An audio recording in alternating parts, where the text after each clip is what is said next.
Well, that was a great moment, all right. And of course, behind the when we spoke to him last week. We have to just carry on playing, we have to make sure that we make things happen now, because Lords is going to be a very good chance, we've got to really play well. It's not that we don't have the talent, but I've got a lot of confidence in the boys. Hopefully they'll come up. Welcome to Lords for the second Cornhill Insurance Test match between England and India. England won the first one comprehensively at Edgbaston. The last time these two teams met on this famous ground was when Mohammad Azharuddin put England into bat. They made 653 for 4, and Graham Gooch made 333. It's a numbing thought for any visiting captain. Mohammad Azharuddin talks now with David Gower, and with him also is Michael Atherton. India winning the toss and deciding to take first use with the ball. So you're defending the batsman who didn't really do the job for you in the first test match, but you're hoping the bowlers will get something out of it. Well, that's right. We have to play on our stronger points now, because I think the bowlers have done the job, so give them the best use of the wicket. Now, you've not had a great preparation for this test match, have you? Derbyshire was a bit of a nightmare for you, and also you've now made a couple of changes in the lineup from that first test match. Well, that's right. Sanjay is unfit, because he got his injury in the last test match. He's still not fit, and we've got new players now, Ganguly and Rahul Dravid, the two debutants. I hope they play very well here. And the team's looking forward to it. They're confident they can come back here? Well, yeah, you've got to be confident enough. Whatever we did in the past is history, but if we can learn whatever mistakes we made in the last few games, it should stand us in good stead. Well, history also says that you play quite well here yourself. Well, I'll try my best. All right, good luck. Thanks then. Mike, you've lost the toss. Is that a big blow? Well, I'm quite happy to be batting, to be honest. And you've made a couple of changes, or one change. Peter Martin comes back into the side. You've left the spinner out. Is that looking at the pitch and conditions overall? A little bit. The spinner only bowled 14 overs in last year's game. All the seamers took the wickets. Lords can be a kind of swingy ground, so we've gone for the swing bowler. Now, you started the series brilliantly at Edgbaston. Lords has been a bit of a quandary for you over the years, or for the England side over the years. They don't seem to perform at their best here. You're going to try and break that spell here today? Well, we won last year, so it'd be nice to carry on from that and hope it inspires our players as well as the opposition's. Plenty of runs here at Lords 6 years ago. And now here's Geoffrey Boycott to tell us what might lie in store with the pitch for today's game. Well, I think whoever won the toss this morning, it was a ticklish decision. They'd like to bat because the pitch is flat, and in the last couple of years we've seen a lot of these cracks open. These cracks here, as the weather's been dry, the cracks have opened and the ball has kept low. But I think from India's point of view, it's very fresh this morning. They're not used to this sort of atmosphere. The pitch is fresh. If I just rub my hand, you can see with the atmosphere. And I think the seam bowlers with the new ball can do some damage. They obviously have to bowl well, and they obviously have to catch the catches.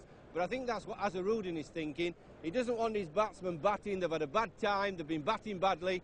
He doesn't want them demoralised by England bowling well and getting them out too quickly. So he's taking the opportunity for his bowlers to do a bit of damage in this atmosphere with the pitch nice and fresh. They're the two teams nominated at the toss. Changes for England. Peter Martin comes back into the side. His swing bowling will be valuable here at Lords in these conditions. 4 pace bowlers, Lewis, Cork, Martin and Mullally, and just the one spinner in the side. That's Graham Hick, the off spinner. He'll be doing all the work when the slow bowling is needed. And for India, Rathore Mongia to open the batting. And there's a little bit of a gamble. Ganguly is a good, well-organised young player. Then Tendulkar, who made that wonderful century up at Edgbaston. Azharuddin, Jadeja, Dravid makes his debut here. Kumble, Srinath, Mumbre and Prasad. Very good bowlers there, Srinath and Prasad. Just confirmation of what happened at the toss. India won and they'll be in the field. The third umpire is Alan Whitehead. The match referee is Cammy Smith. The international umpire is Darrell Hare. And standing in his last match is Harold Dickie Bird, who was given a wonderful ovation by this big crowd at Lords. He came down through the pavilion and the long room. It was a great moment. And a very emotional moment there, not just for Dickie Bird, but for all the people at the ground and everyone watching on television. Not only has he been a character, but he's been a great umpire, and that is the key thing for all the players around the world. We join play now in the first over. Srinath is the bowler from the pavilion end. Michael Atherton is taking strike, and no runs are yet on the board.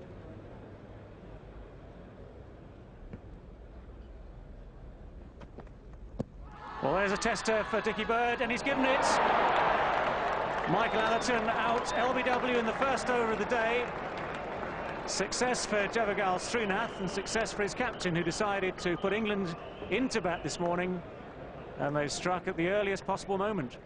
A bit of a problem for Michael Atherton, just getting his feet moving. You see, he got stuck in the block hole, never got his feet forward, and that's always a problem for every batsman when you first start. I don't think there's any difficulty there for Dickie. Michael Atherton, LBW ball, Srinath for naught. If you watch Michael Atherton's feet movement, you'll see here he just gets stuck in the crease. You know, his left foot there is on the batting crease. He's never got anywhere. Nasser Hussain is the new man at the crease.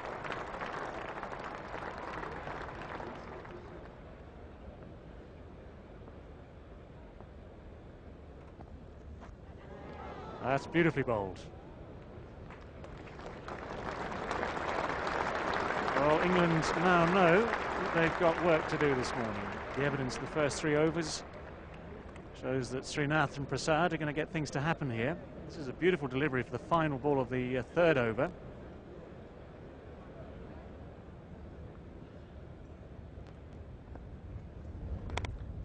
Alex Stewart off the mark.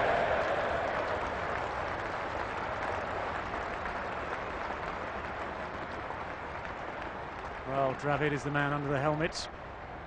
3 runs to Stewart as Dravid came all the way back from short leg to field that ball. And finally, England have some runs on the board.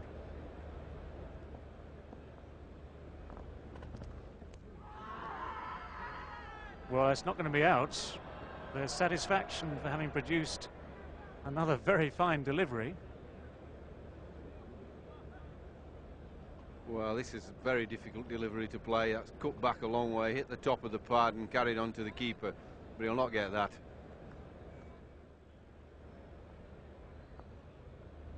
Out.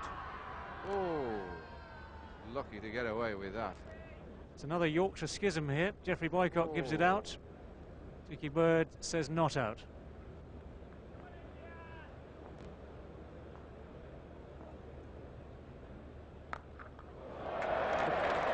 Very good ball, nicely played, but without any power.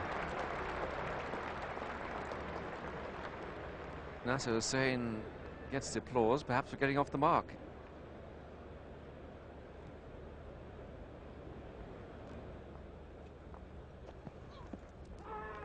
Well, another appeal, that really cut back.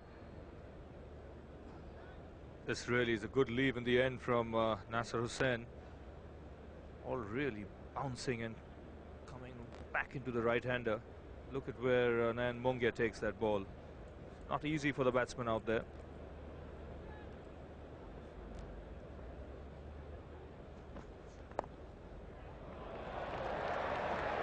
That's well played. Again, over the pitch of the ball, so he could slope the bat backwards, and then you see how damp it is underfoot. That ball would have raced away in dry conditions, but it was very, very greasy underfoot this morning.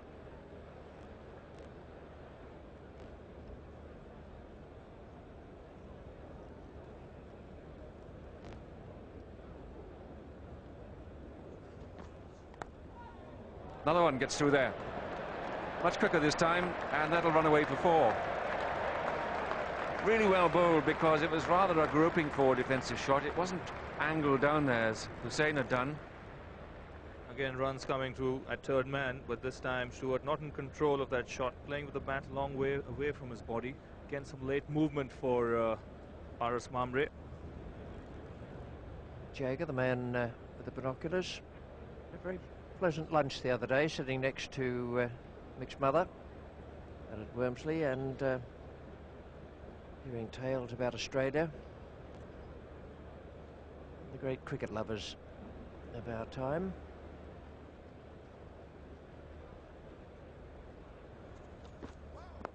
Bowled, but a no ball, that's no good. And you see a really beautiful delivery, except for the fact that he overstepped, but it's gone for 4 runs through that gap.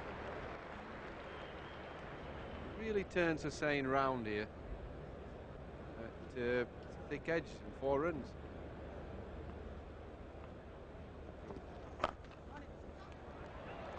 Good chance of getting 3 for that.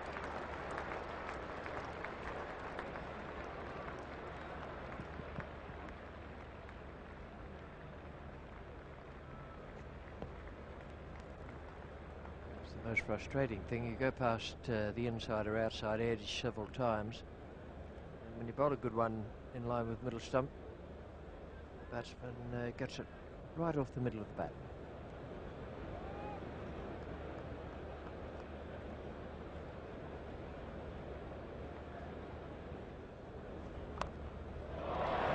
That's a welcome relief for Nasser Hussain and for Alex Stewart at the non-striker's end. Short outside the off stump and at no great pace. Quite different from the other things that have been happening. Yes, I think it's a big plus for the two England batsmen who've been made to struggle all morning, that have made the Indian captain revert to Kumble, the spinner, on a pitch that's been giving the seamers quite a lot of help. Nice delivery. Yep.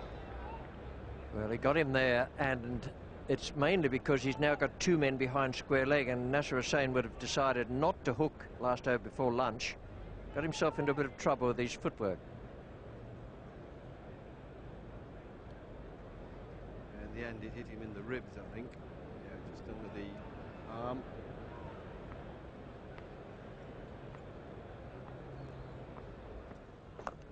Again, lovely ball, but well played, Nasser Hussain. Really waited for it, watched it move off the seam, relaxed the hands, let the ball then run off the face edge of the bat without pushing at him.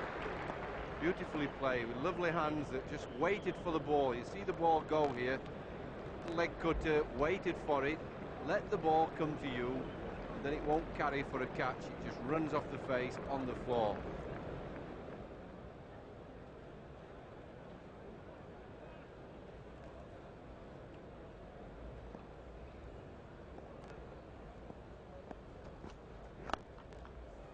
Confident start. Good shot here by Alex Stewart, standing up tall on that back foot and punching it through the covers. That should do his confidence a world of good. Beautifully bowled. That really was the original unplayable delivery. Now this is an absolute chaffer to Nasser Hussain. Angled in from Srinath and just goes like a fast leg break. Very little he can do.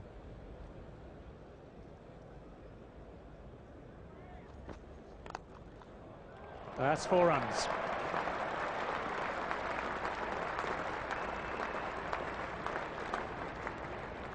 The first real one from Mambre that was up there in the slot, but still very well played by Alex Stewart. Getting that front foot out, not trying to hit it too hard, allowing the ball to come onto the bat, opening the face of the blade to get the placement, and 4 good runs to Alex Stewart.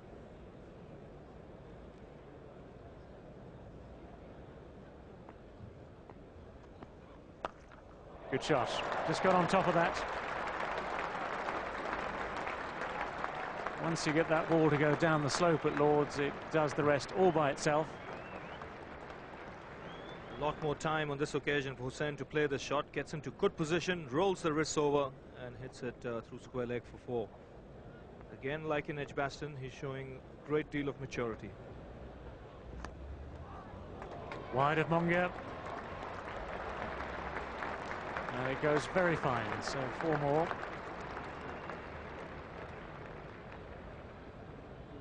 Nasser Hussain here gets enough bat on this delivery directed towards leg stump from Srinath. Beat the man at fine leg. There we go. Well, that's a mistake, really, I'm afraid. If it's not an uncommon error here at Lord's. Virtually every bowler who comes to Lord's, before he really gets used to it, tends to bowl from the pavilion end, trying to get the ball straight.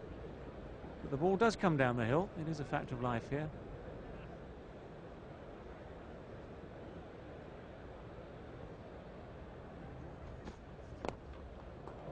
Oh, that's nicely timed. That's quite a long way up the hill down to that long on boundary.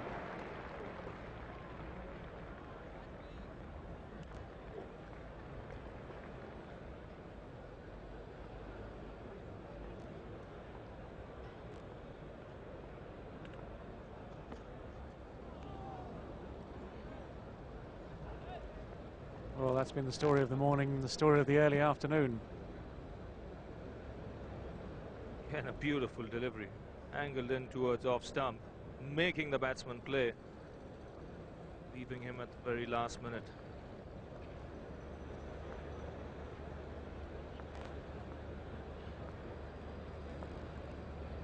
Well, they say things about the Indian sign, or the Indian bowling, but he's shaking his head as if he actually didn't pick that one up. There's certainly a difference in the trajectory. If you look, Srinath has been hitting the ground pretty hard. Suddenly, appears not to pick it up. 67 for 2.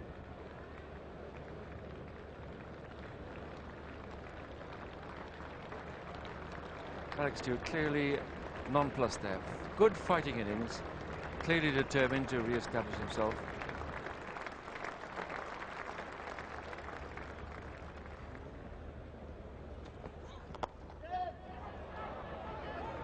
Great pick up and throw, and my word, I think that was a chancy run. And really pushing the ball very firmly at Tendulkar at cover. I think it caught Nasser Hussain by surprise. He hardly got out of the blocks and thought was nearly halfway down the pitch. Nasser Hussain is very, very quick between the wickets, but he wouldn't have made that because he got off slowly.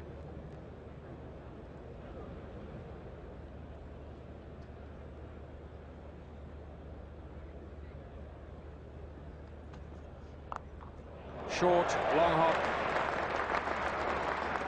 Properly dealt with.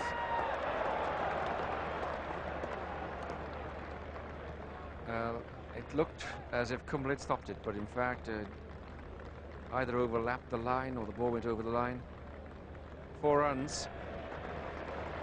Kumble running from fine leg. A difficult angle there, because the feeling always is that you're running into this perimeter advertising as you cut across the angle. He was never actually coming forward to the ball, always going back and across. 4 runs. Big shout there. Dickie Bird has to consider the angle from which it was bowled. Well, he's beautifully bowled, and he has troubled Thorpe quite a bit bowling around the wing. He's got enough pace. You see where the ball pitches well outside, it comes inside into the pads. He's appealing for LBW. Prasad going over the wicket now to Thorpe. Big shout. Very big and quite a confident shout.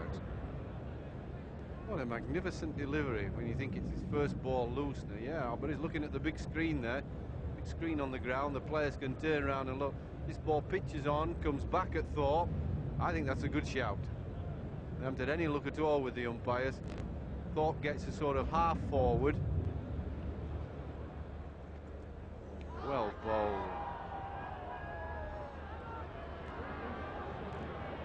A little bit of acting behind the stumps there. Acting caught behind. How can you bowl so many good deliveries and not get a wicket?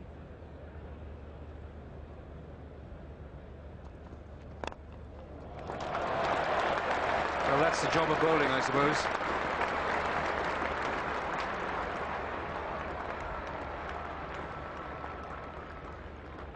Beat the batsman for 3 balls in a row, and suddenly you see the ball creams to the covers, not with real force, and it's a very slow outfield. That's width. You can't afford to give Thorpe width, short or full. Too wide is that, you're killing Will Thorpe if he gives him width. And Thorpe's best shots to the covers, he's actually playing right down the line. That's the line the ball's coming at him, and he's playing beautiful strokes like that.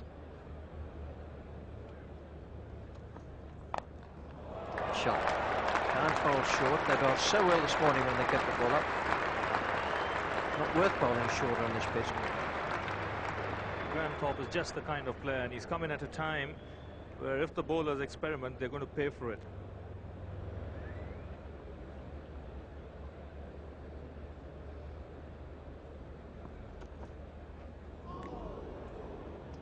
The ball's moving around so much off the seam.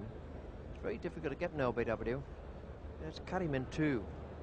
By the time it's got to the keeper, it's gone a good 2.5, 3 feet.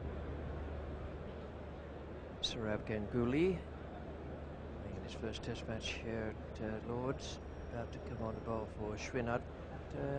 Just a little question mark against his bowling at this level, I would think.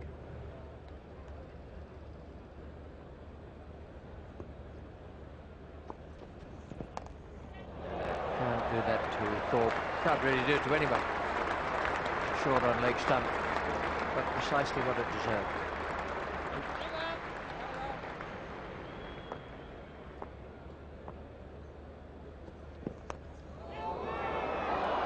Got him. Great in the end, but for one awful moment it looked as though it was going to get away. Nasser Hussain has gone and Ganguly has taken the wicket. Out it goes. Oh, that's a good effort, because Mongia couldn't get back for it. That's brilliantly done. Well, the wicket coming just in the nick of time for India. Ganguly's first wicket, getting a little bit of away movement, and Vikram Rathore seems to be making a habit of this. He did that twice at Edgbaston, again on the second attempt, this time clinging on to a fine catch. 98 for 3 England. Again, the away movement for Ganguly, and Vikram Rathore, luckily for him, keeping his eyes on the ball and taking the catch, and isn't he excited? His first test match wicket. He's done the job for his captain.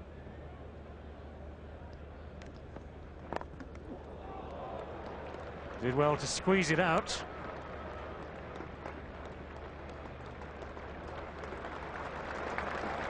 Well, that needed a bit of nifty footwork.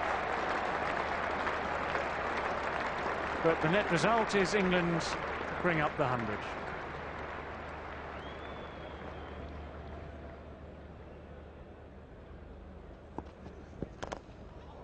And that's Graham Hick gone. On the up.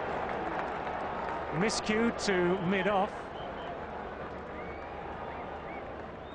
And the crowd is aghast. Not a good shot from Graham Hick, completely miscuing that. Sourav Ganguly has done it again, coming on as the third change bowler. Well, this is a real poor shot. I mean, Graham Hick could be very disappointed. He looked at the pitch after he played the shot as if something inexplicable had happened, but I'm sorry, you can't blame that on the pitch. That was just purely a lapse in concentration, and the Boston Strangler has suddenly got 2 wickets when the good bowlers were making the batsmen, the England batsmen, play and miss and play and miss. On comes Mr. Ganguly and he's snaffled 2 wickets. And that's all changed back into India's favour with those 2 quick wickets.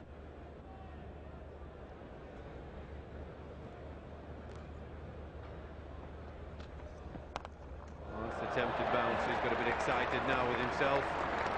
2 for 7, and he thinks he can bowl everybody out. Should stick to what he's been doing, be a little bit of a golden arm, bowl the line and length, wait for the batsman to make a mistake. I think if he's trying to bounce people out at his pace, he's going to get smacked around.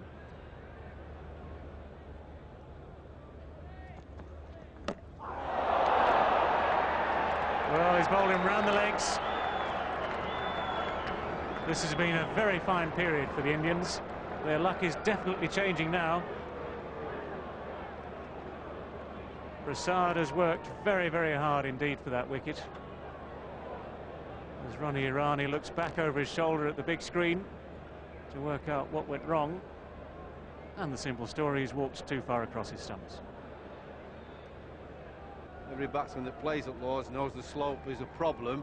You're trying to counteract that by getting right over, and he's just got too far.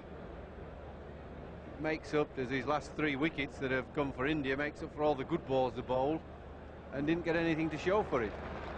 Michael Atherton has every right to be pensive. Jack Russell averaging just under 28 in Test match cricket. And off the mark. He's managed to squirt that one away down to deep square leg.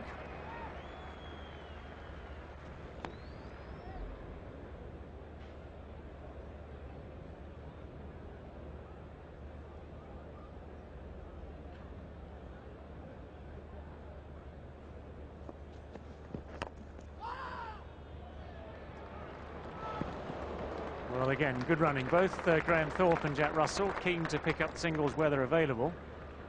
That's sensible cricket when runs can be hard to come by. Yeah, this is good cricket, not just because it rotates the strike and gets England a single.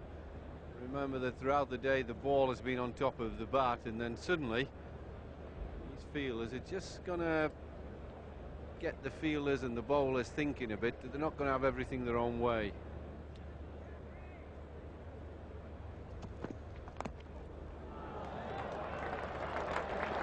Well, he's got it away very fine. Inside edge doing most of the damage.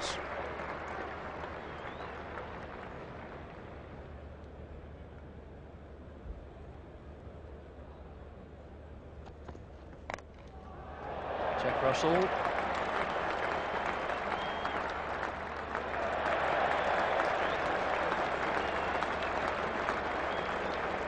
Good shot. He's got it away in front of square. The fielder was behind. Had a long chase and 4 more runs to Russell. Beautifully placed. Half the battle with Graham Thorpe. He never seems to hit the ball hard. That's a lovely drive off a full toss. But perfectly placed, just split the field. Well, his eyes must have lit up here, getting this rare full toss from Anil Kumble. He's been in there long enough to be able to dispatch it to the fence. But this is what the England batsmen have done right from the beginning with Kumble. They've looked to attack him.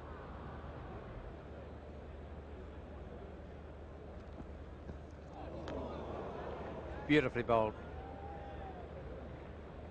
Jack Russell shuffling and slipping around there.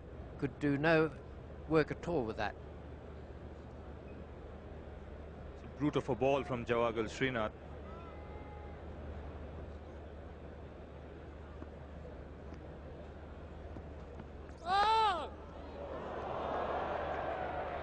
No ball call, and to add a little bit of insult to it, 1 for 4 as well.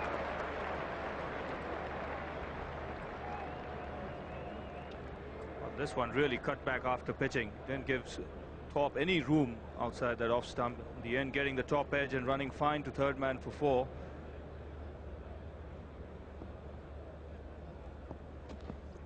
It has caused him a problem or 2. And the batsmen have had a torrid time out there. Here, Graham Thorpe struck straight on the unmentionables.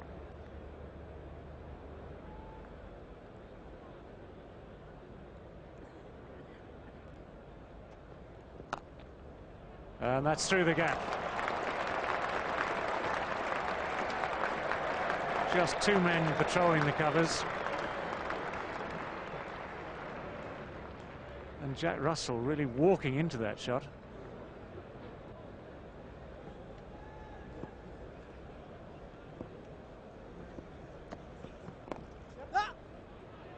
That's worked into space.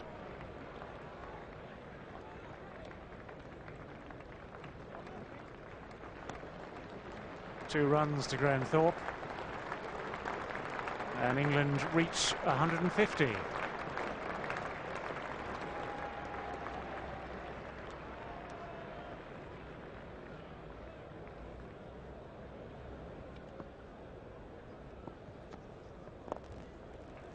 And something similar again. This time Graham Thorpe settles for 1, but that brings him 50 as well.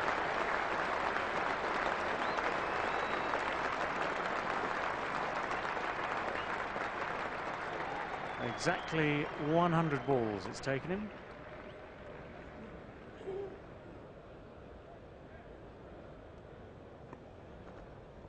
Short and pulled away. Well, completely unintentionally, Anil Kumble is bowling one of those overs which just says, take me off, please. And quickly if you're an Indian supporter, but if you're praying for England to do well, then you want to keep him on, because this is just giving England runs.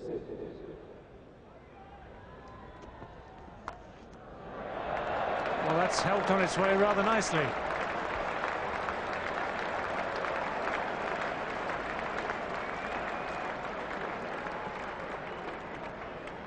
Jack Russell very much equal to that one. It seemed to stand up a little bit, banged in very short by Srinath.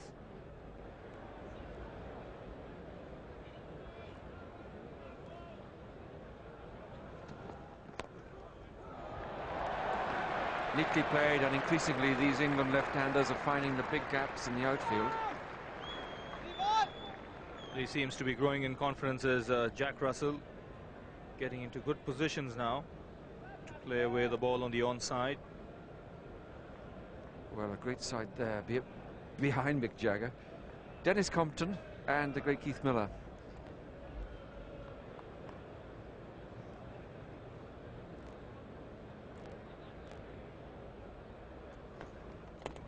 Oh, that's in the air. And he's got him. Has he got him? It looked like bat or shoulder of bat. It might have been helmet. And there's no fuss from the Indian side out there. This one really surprised Graham Thorpe. Tendulkar had been bowling gentle swingers, pitching it up, and here he bangs this one in short.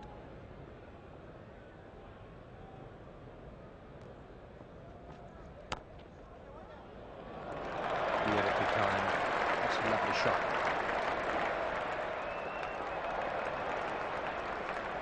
Maybe a little adjudication on that. Theoretically, it was very well saved. Ganguly, the fielder.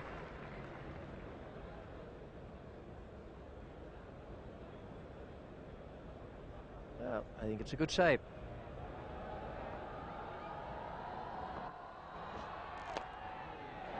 Good work, well done. Very good fighting half century.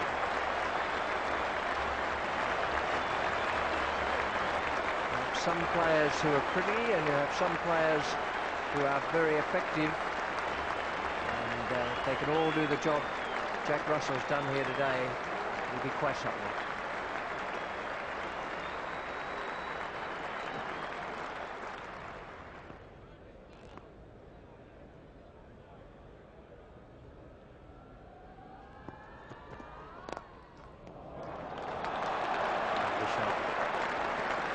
Well, Prasad was looking for the Yorker there. It finished up as a full-length ball, and Jack Russell gave it some real clobber straight down the ground. Such a good partnership between this pair, Thorpe and Russell. That's fine enough to beat the man at long leg. Mumbrey in what'll be the last over of this spell, unless he gets a wicket. He's just a little disgruntled. As he has every right to be.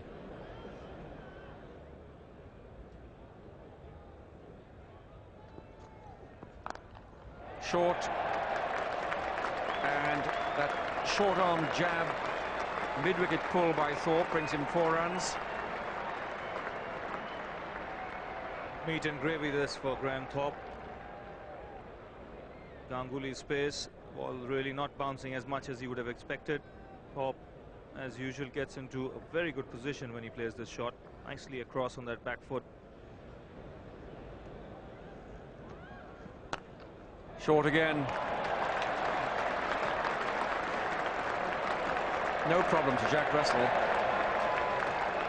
Anything short, he's whipped away either through mid-wicket or squarish to the covers, and that's 4 more runs.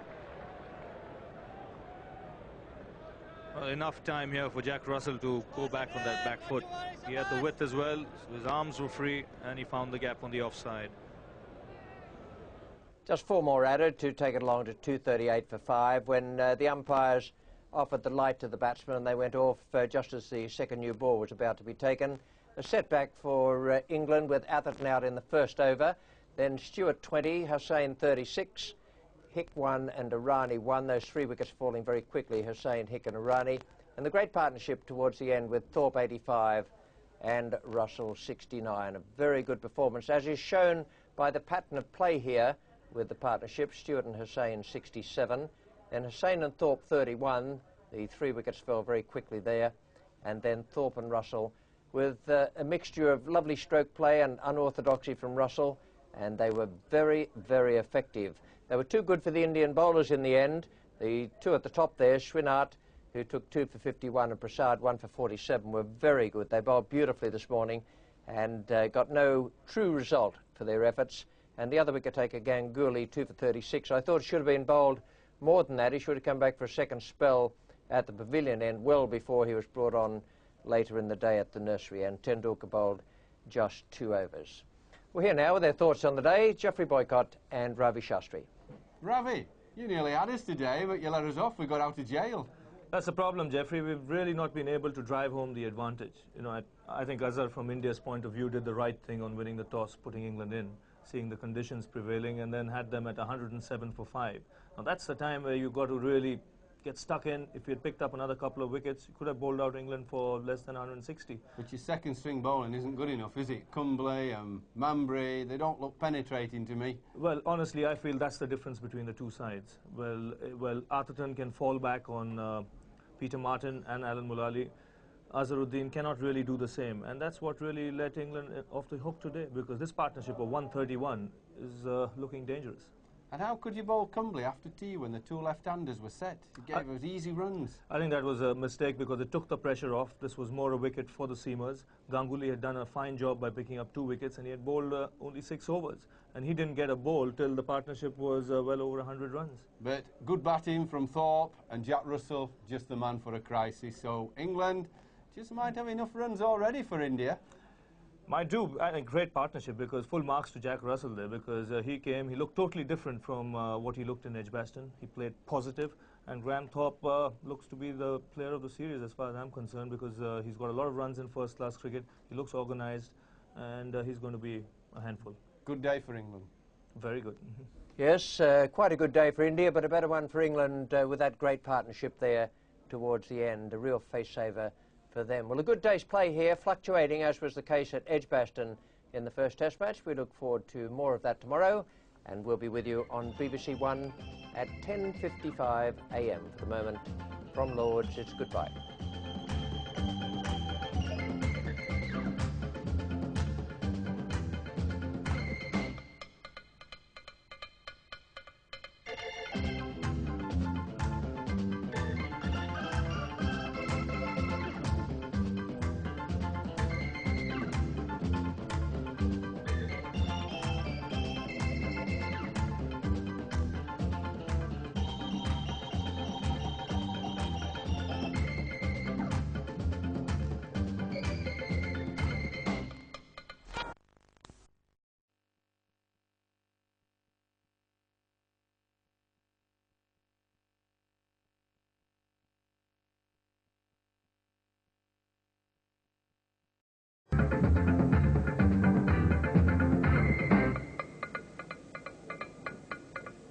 The last time England played India at Lords, the then England captain Graham Gooch made a triple century after being put into bat by his opposite number, Mohammad Azharuddin. The Indian skipper won the toss again yesterday. His decision to put England in seemed to be vindicated when Srinath trapped Michael Atherton, LBW, in the first over. Gooch was there to commiserate with Atherton, this time in his capacity as an England selector, and they watched as England slid further into trouble during the afternoon, losing 3 wickets in 4 overs. Ganguly removed Nasser Hussain and Graham Hick as well before Prasad bowled Ronnie Irani. Fortunately for England, there was outstanding resistance from Graham Thorpe and great support from fellow left-handed Jack Russell. And together, at the close of play, they took England along to 238 for 5. Welcome to highlights of the second day's play of this Cornhill Test between India and England. Had an outstanding first day, very good to watch, and fluctuating, as was the case with the Test match up at Edgbaston, the first of this 3-match series. This is the card at 238 for 5. There's not our batsman there, Russell 69 and Thorpe 85. That was a very, very good partnership, and England were definitely in trouble at 107 for 5. Nice fight back there. And the bowlers, well, they couldn't quite get through. Those 2 men at the top of the list, Srinath 2 for 51. It's a fine bowler, and so too Venkat Prasad, 1 for 47 from 20 overs and 6 maidens. They both went past the outside edge, but couldn't quite get through. Ganguly, the part-time medium pacer and left-hand batsman, 9 overs, 1 maiden. and 2 for 36.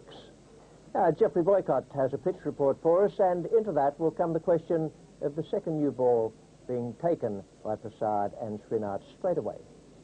Second morning at Lord's, much better for batting. Better atmosphere, better everything. The pitch has changed colour. If we look at it, it's a much whiter colour than yesterday, where there's all that freshness, the rain, the cloud hanging around. And this is what happens to the cracks.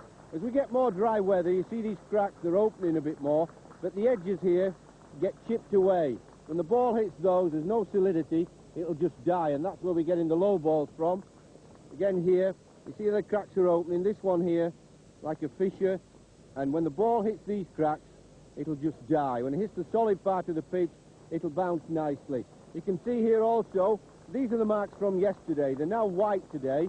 It's almost as if the ball's left an indentation yesterday when it was fresh, and there was a bit of dew on top, a bit of sweating. Now, much better, sun out. I think there'll still be some movement in this pitch for the seam bowlers, but all in all, I think you prefer to bat today than yesterday. Sounds good for the remaining England batsmen, and we join play now in the first over. It's the second ball.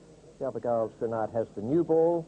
He's bowling to Russell, and no runs have yet been added to the overnight total.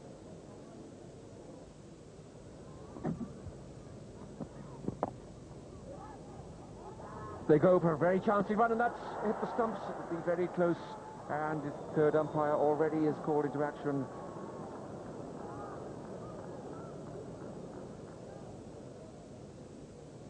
Thorpe was well on the way. It was Thorpe who wanted the run. You can argue that it's his call. The ball went behind square, so Russell is quite astonished, but sprints away. That's Jadeja, and Thorpe is on the way and home. But it will be a question, I think, of what happened next, because as Thorpe ran through, he stumbled over the body of Jadeja. I can sum that up by saying that England scored 1 run.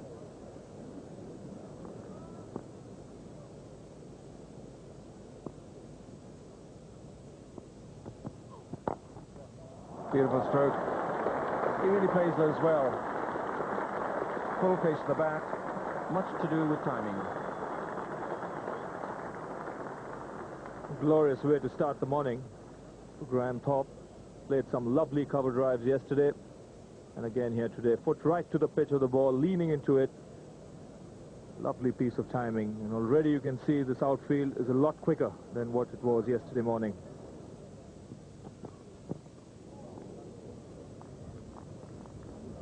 Beautifully bowled. That's the length, and that's the line. Much better line to Graham Thorpe, looking to tuck him up, because he's one player who loves width.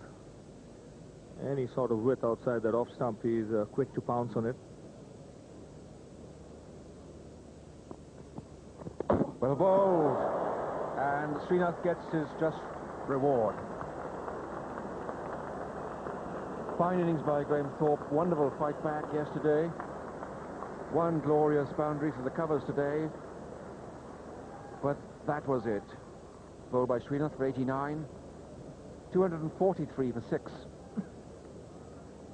This is fully deserved for Javagal Srinath. He's beaten the bat on numerous occasions, but this one really jacking back at Graham Thorpe, not giving him any room. In the end, getting the inner edge and the ball hitting the stumps.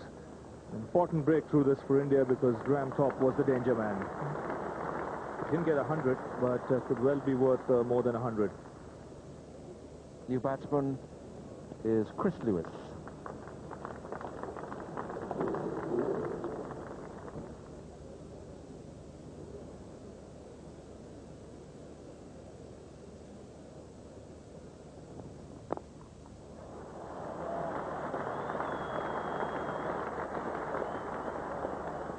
Four more to Jack Russell. Very quick on that shot. His approach has been so good, always positive, always on the lookout for runs, and he gets into position quickly. It's a big gap there between mid-on and the man at backward of square, and he finds it.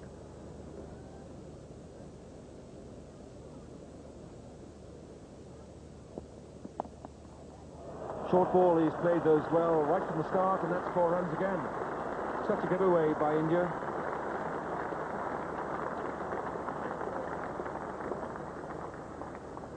This is a very good shot by Jack Russell. This one bouncing on him, but he gets into very good position. Rolls his wrists over, keeps the ball down and finds the gap. All very important runs these.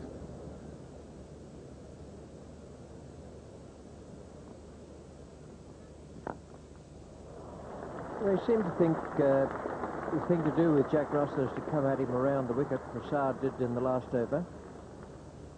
And Srinath is pursuing that policy, as was the case yesterday. Jack Russell doesn't seem to be at all disturbed about it. He's only got a mid-on, and Jack's very adept at just using the wrists at the last minute. He's just got one man here. So there's bound to be huge gaps. You just got to turn it anywhere to square leg in that area, and that's all he's doing. The bowler really needs a second fielder at mid-wicket here, but he's got a man down for the hook, and then one down at fine leg as well, and he's making it difficult for himself. And I'd have thought a short forward square leg would be a bit of a must.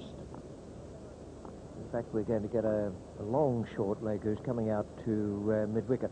Well, straight away, you see, Az has just thought about that, and he's brought himself in here, as I mentioned. He's going to give the ball a little bit more protection so he can slip out.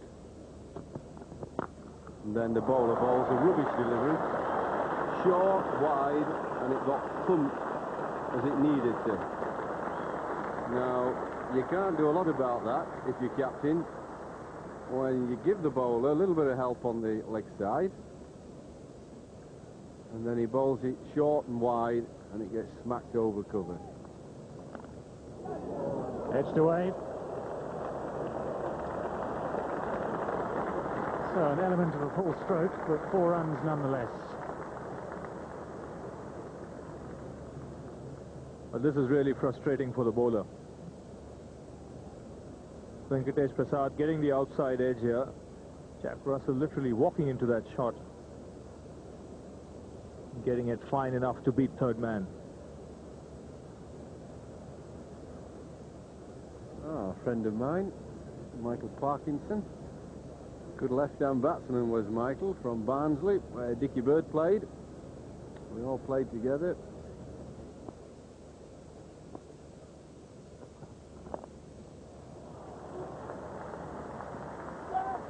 Chris Lewis coming back for the second. Jack Russell is adamant he's staying where he is. We had an early morning confusion between Jack Russell and Graham Thorpe, which narrowly avoided a minor disaster, and this time Chris Lewis was the one who was trying to stir things up.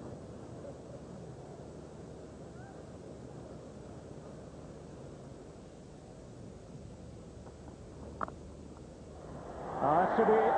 Jack Russell skating down for the first, coming back for the second. Just check the celebrations.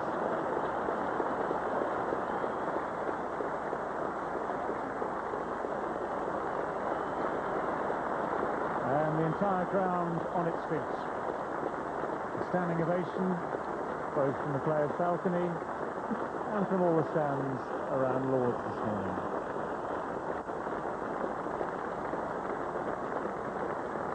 Jack Russell's second Test match 100.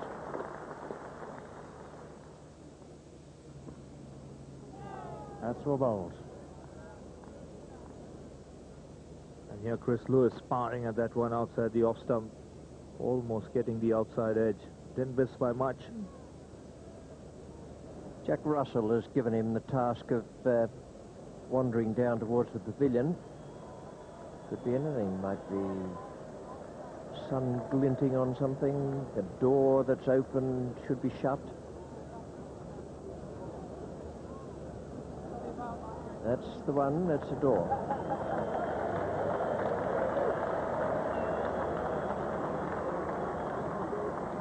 Seventh heaven to be able to sprint back to the umpiring position.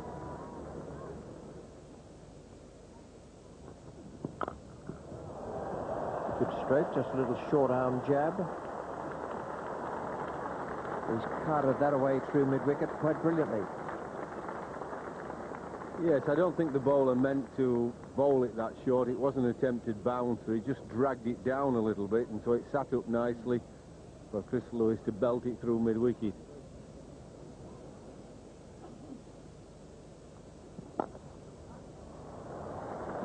And that's the second full toss this over his bowl. He bowled one to Jack Russell, and he's bowled another one just when he didn't want it. And to number 8 batsman. He's not playing particularly well. In and bounce, that came from nowhere.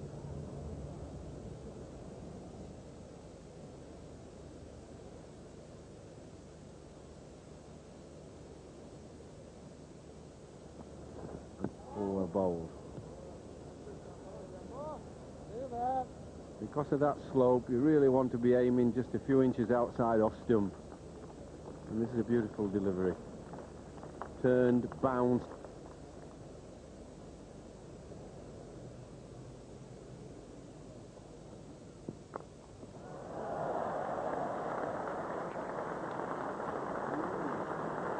.300 up for England, and that after being put into bat by India. And a good performance.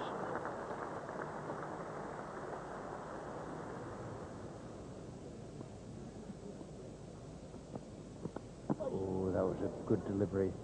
He really ripped through that with his body action and shoulder turn. I reckon that was 2 yards quicker than normal. Well, he took off after pitching and almost cut Chris Lewis in half there.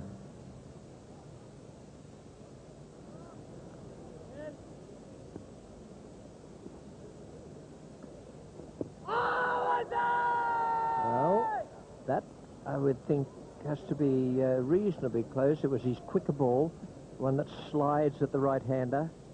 It's a question of whether he was outside, which actually he was, just outside off stump.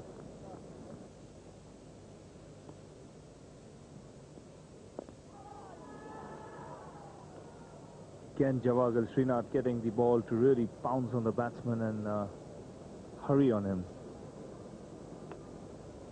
Never know what's best when this happens, whether you should have your ankles wrapped round your ears, or whether you should be up trotting around, up and down the pitch, to keep the circulation moving, or perhaps to stop it. It's differing opinions in the medical world. One thing you do know is that it hurts.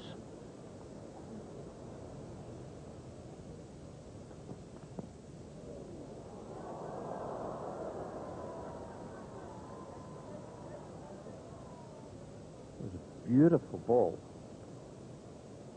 Wonderful delivery from Srinath. And too good for the batsman, too good for Mongia as well.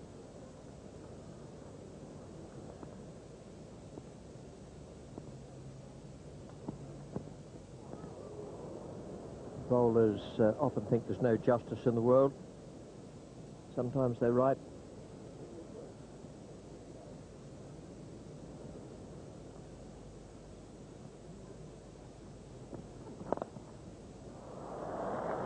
Nope.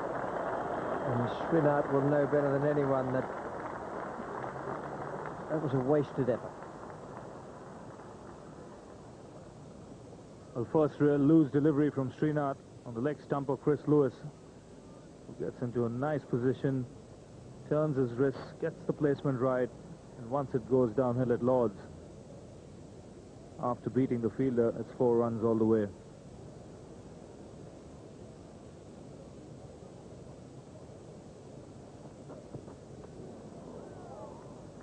Well, this sums up India's match, I think. Srinath started yesterday morning bowling superbly, getting movement off the pitch without getting the edge, bowled without luck. He's still doing it here in the afternoon of the second day.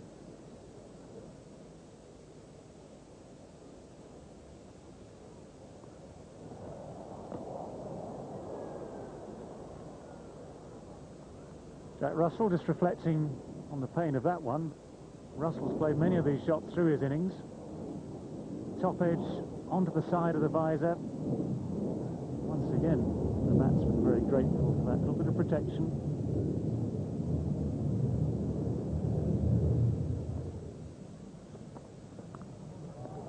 Oh, beautifully taken. Nayan Mongia diving across in front of first slip.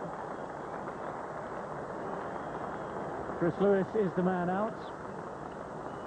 And Prasad has picked up the wicket, which India have been seeking for far too long now. England losing that 7th wicket on 326. Yeah, he was just feeling for this outside off stump. Off comes the hand, no control, and a nice catch. The edge eventually coming on 326. Dominic Cork is the man to replace Chris Lewis.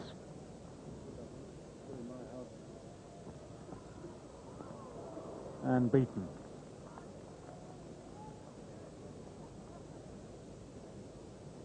It should be a good contest between Prasad and Dominic Cork. Again, that's something of a leg cutter. It's wide of off stump.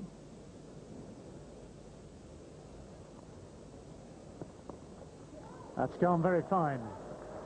A little tester for Prasad, and he's not going to make it in time. Jack Russell's been setting himself up for that shot, Jeffrey, hasn't he? He's tried it now a couple of times before that. Just trying to work it round the corner. Yes, he knows eventually Cumbly's going to bowl him something outside leg stump because Cumbly's not been bowling very well. Sweep him, lap him is easier. Well fielded.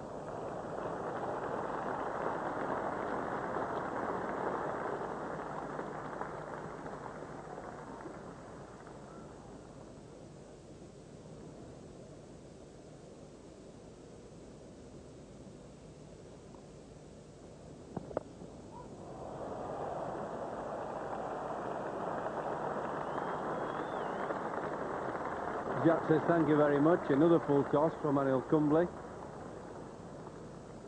See here, last year this same guy got 100 wickets in county cricket. But I don't think he bowled too many balls like that when he bowled for Northamptonshire. Big shot for ABW, but the batsman's well forward.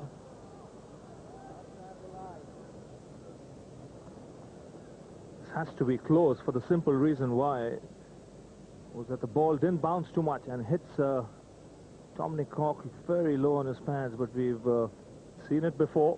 Not easy to get that finger out of Dickie's pocket.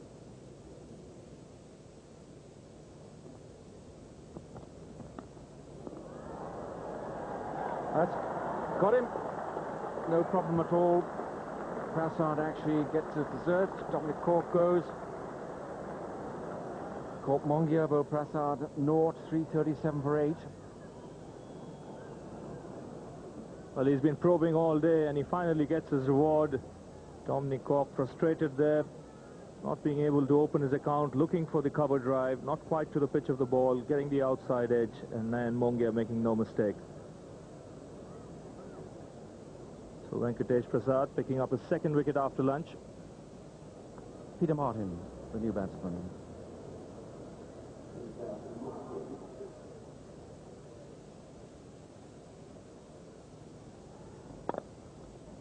In the air, but that's safe, just over the outstretched hands of cover.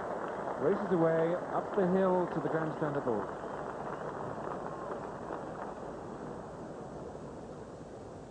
Well, that was hit on the up. It was in the air, but Peter Martin here gets plenty of bat on this one.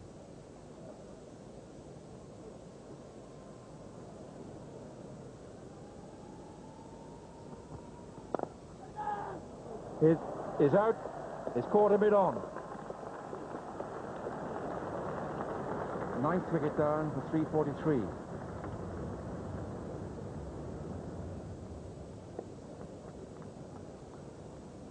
There's only one man in front of the wicket on the onside, and Peter Martin finding him.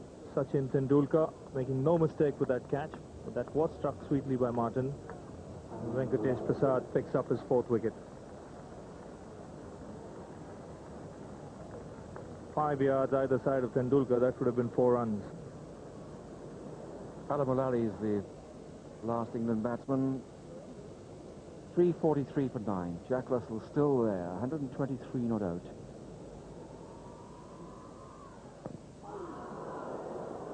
Well, Jack Russell has decided it's time for a good heave. That was pitching well outside leg stump. It was safe enough. In fact, probably safer if they didn't make contact.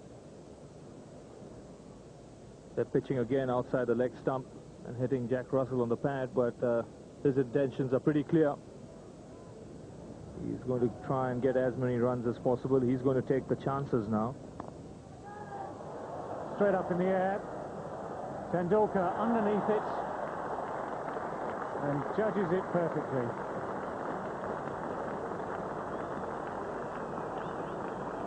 So Jack Russell is the last England wicket to fall. Finally out for 124. There's been a gallant innings from Jack Russell. He's going to get standing ovation, and he deserves every bit of it. Came in when England were in a hole. He's got them out of trouble and into a position from where they can put pressure on India. That's as good an innings as I've seen Jack Russell play, and 89 from Thorpe was cut short this morning when he played on to Srinath. A very intelligent innings from Lewis. He stayed there for a long time with Russell, and that allowed England to get through to the 344. Tea was taken early, and the bowling figures for the tired bowlers, Srinath 3 for 76 and Prasad 5 for 76. They got just reward in the end, although they certainly didn't yesterday, and Ganguly took 2 for 49 from 15 overs and 2 maidens. We join the Indian reply now with the 5th ball of the 6th over. Dominic Cork is the bowler. Mongier is taking strike, and there are 6 runs on the board.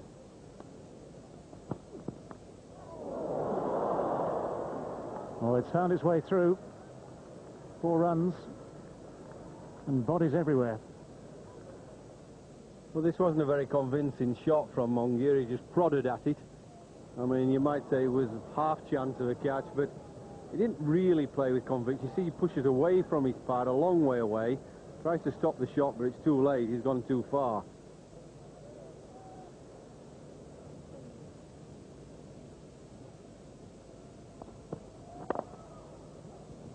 Nicely pushed away. Peter Martins after that.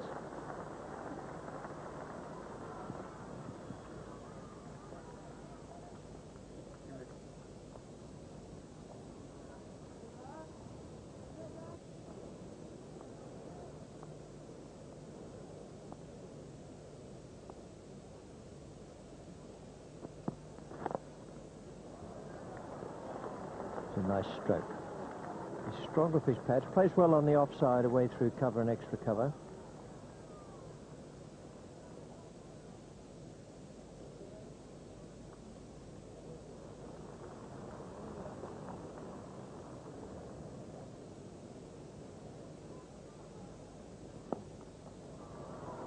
And that's a nice stroke. Having clipped Chris Lewis off his pads in the previous over, he's now got Dominic Cork away on the onside. Lovely shot. Beautifully played off his legs here by Vikram Rathore. Gets into a good position, leaning over it, turns his wrists and gets the placement. Lovely piece of timing.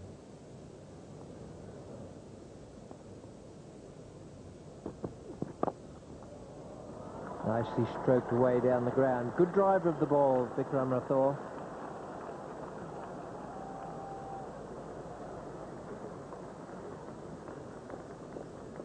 Good positive start this by India. Waiting for the loose delivery, leaving the ones outside the off stump, and when it's pitched up, that's been hit nicely by Vikram Rathore.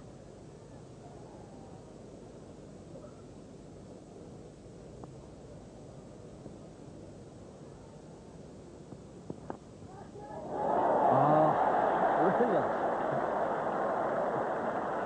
Well, that is great. It's just another mark, plus mark for the England fielding and general out cricket. All the exciting things they've done so far in these 2 matches. He's always dangerous when he gets the ball to leave the bat, opening out Vikram Rathore here, but then the feature of the English cricket this season, magnificent fielding. Brilliant catch there by Nasser Hussain. And Vikram Rathore, who was looking solid out there, falls with 25 runs on the board. Mistake Vikram Rathore makes here is looking to play on the onside, and he would have been better off trying to hit it through mid-off. But Nasser Hussain makes no mistakes. Brilliant. 25 for one wicket now, and making his Test match debut as a batsman, Sourav Ganguly took 2 wickets in the England innings, but this is a step up for him in the batting department.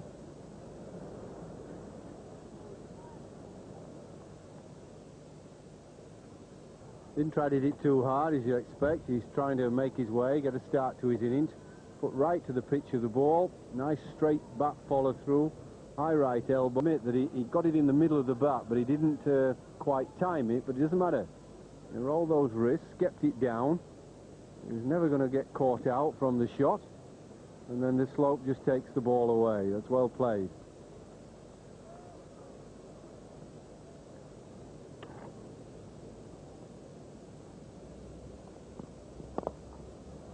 Lovely shot. Very quick onto the back foot. And Mongia met that perfectly with lovely timing through mid-wicket. Here's Ravi Shastri. Nice juicy half volley this on leg stump. Mongia having no problem in dispatching it to the fence in front of square leg. Barato was the man to go. Caught at third slip by Hussain of Cork for 15. But at the moment, it's steady as she goes.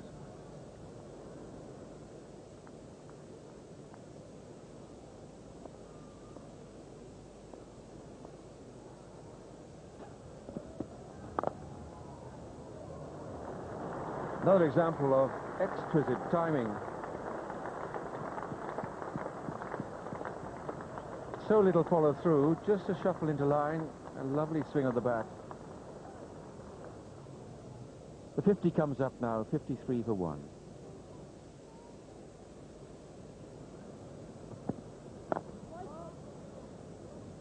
And a good solid straight bat from Ganguly. Feature of his batting has been his footwork. Been very decisive. Nicely behind the ball. Initial movement to go forward, but then quickly rocks back on that back foot.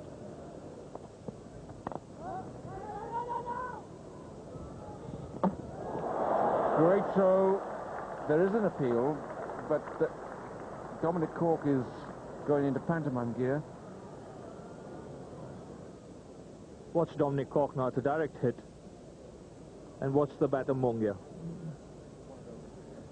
He should be dragging his bat into the crease here. Instead he tries to put it in.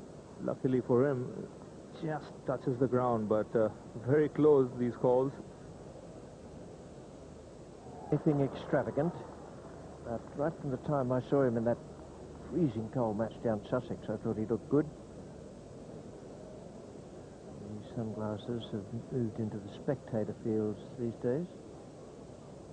Rather a natty group. Special sunglasses and the special bow tie. Well, that's close, and he has to go, I'm afraid. Umpire Bird has raised the finger. That was a pretty good delivery.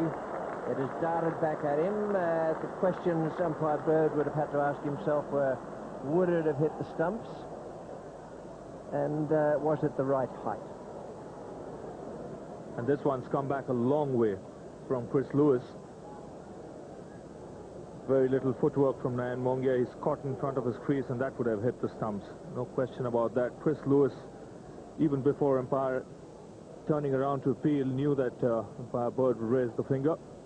So the Indians lose their second wicket with 59 runs on the board. And out comes the young genius, Sachin Tendulkar. This is the Mongia wicket.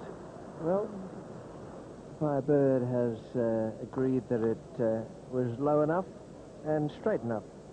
They were the two requirements.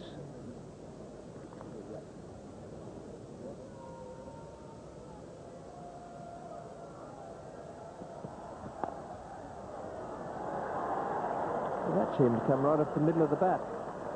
Things that go down to third man in that fashion sometimes can be said to be a thick edge, but that looked as though it was very well controlled.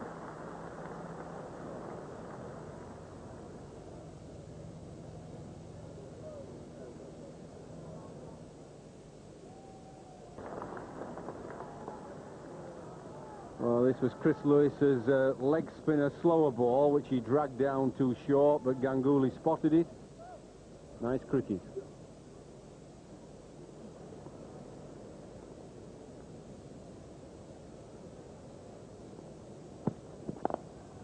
It's a good stroke. Quite a long chase for the fielder, but he won't need to worry. He's just going to reach the boundary. It's a good shot. Slightly over-pitched and nicely clipped away.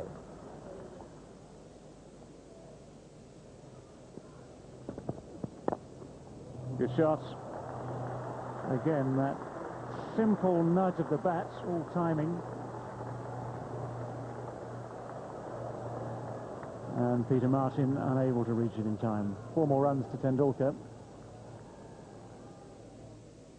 2 more overs were bowled after that Tendulkar boundary. Took it along to 83 for 2 at the close. I thought Ganguly played very well for his 26. Just a little nervous towards the end there.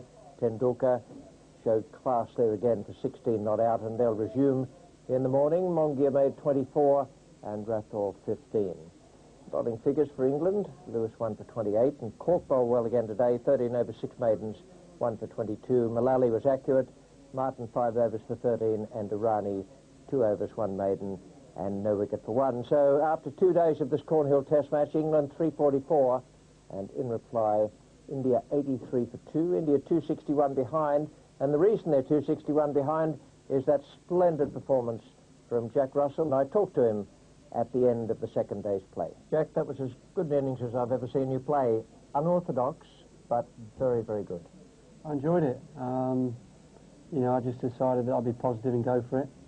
The ball was doing a little bit, especially yesterday. And, you know, if you got bogged down, just try to stick around. I felt as though you'd get a decent ball and get out. So just try to score as many runs as I could while I was there. Is it true or apocryphal that when Graham Thorpe came over to say, just hang around, mate, you stalked past him and said, I'm going to be positive, whack? Well, I just wanted to be positive and get as many runs as I could. Just go out there and try and take the situation by the scruff of the neck. I thought Thorpe played a really good innings down the other end. He hung around, got stuck in. He's got good technique, difficult guy to get out. And, you know, we put a good partnership together. It was very enjoyable. Jack, it was lovely to watch. Thank you very much. Thanks. Some interesting words there from Jack Russell, who made a century for England today and allowed them to get up to 344. And now for their version of the day's events and what might happen tomorrow, here's Ravi Shastri, and with him is Geoffrey Boycott. Well, now, Geoffrey, the best start by the Indians on the tour so far. Yeah, they played well. They played very sensibly at the end, more cautious, far better than Edgbaston, where they threw the bat at the ball. But even after that end of play, decent start, it was Jack Russell's day, wasn't it? I think India gave too many runs in the morning after picking up the wicket of Graham Thorpe that early. Your second string bowling, again, not good, is it? Cumberley bowled poorly. Full tossers, down the leg side. You can't put pressure on the England batsmen, you see, can you, after Prasad and Srinath? But what was interesting to see, Geoffrey, today, when the sun came out, the wicket wasn't doing as much as when it was cloudy, when it was darting all over the place. There was a bit of movement for the bowlers. Have England got enough? India to bat tomorrow. Have England got enough? I think they have. They have got a big score, but don't forget, Ganguly made batting look pretty easy. He looked composed and organized, and for a man playing his first test match, tremendous temperament. And Tendulkar is there. Ah, so India depends on Tendulkar. And Ganguly. I think they need the top order to fire. Okay, we'll wait and see. We'll wait and see. Ravi Shastri and Geoffrey Boycott. Ravi's not winning yet, but there's still some time to go in this match here at Lord's. And it's been a very, very good game. 2 days of fluctuation once again. I suppose that England are just ahead at the moment, but not by very much. And we're looking forward to tomorrow. And we'll be with you on Grandstand BBC One at 10:45 a.m, where the weather forecast is good and hopefully the cricket will be just as good. Feature today, Jack Russell. Lovely innings from him, wonderful attacking and positive innings. And Raymond Illingworth, the chairman of selectors, will have been very pleased with that. And also the fact that it seems from what he's doing now, he's managed to find the disclaimer for the Devon Malcolm statement that never actually appeared the other day when it cost him 2,000 big ones.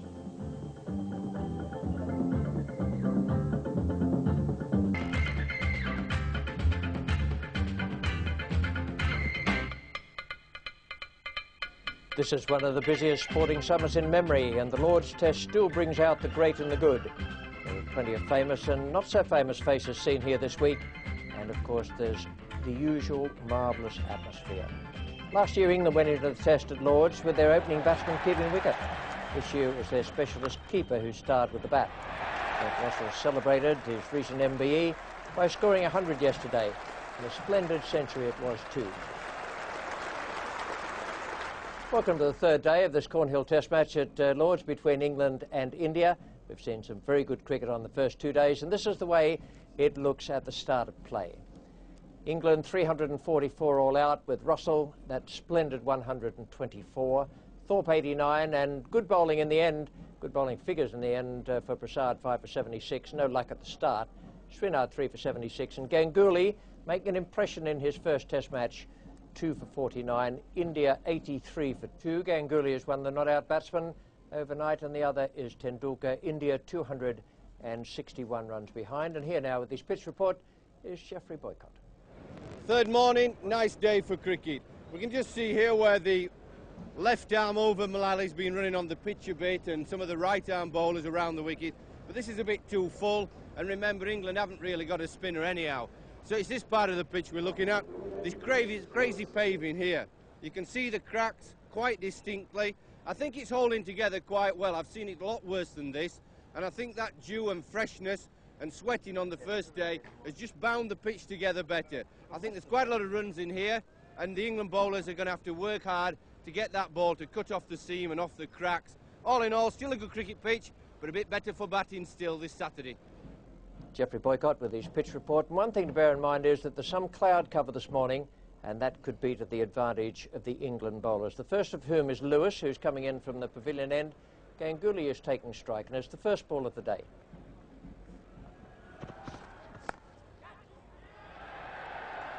That's a good start for India. The long leg is very wide, and had no chance really of cutting it off.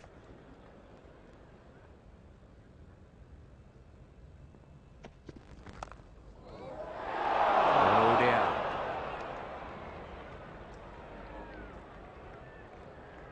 Pretty well bowled, and in the end no result. It went fast. Yeah, it did go quick this. He just flirted at it and it flew very fast at that awkward height. You watch carefully, it hits him more or less chest height, and you always get a bit worried about how to catch it, fingers down or fingers up to the sky, but it was a very poor shot and a good ball.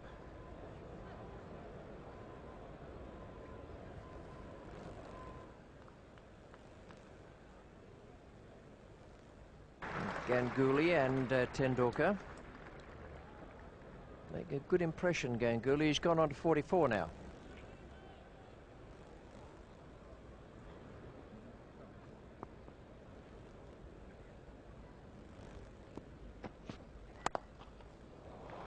And like that,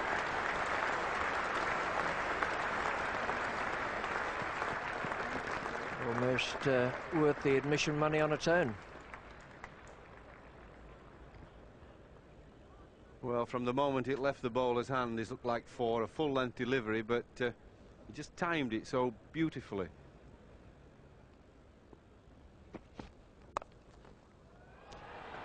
Don't worry about that one going uphill. He's just turned his wrist beautifully at the moment of impact.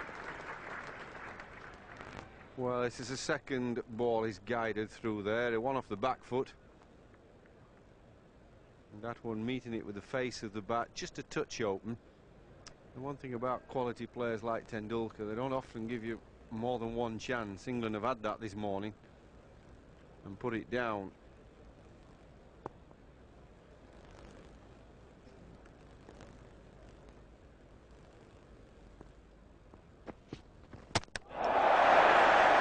Is very, very well bowled.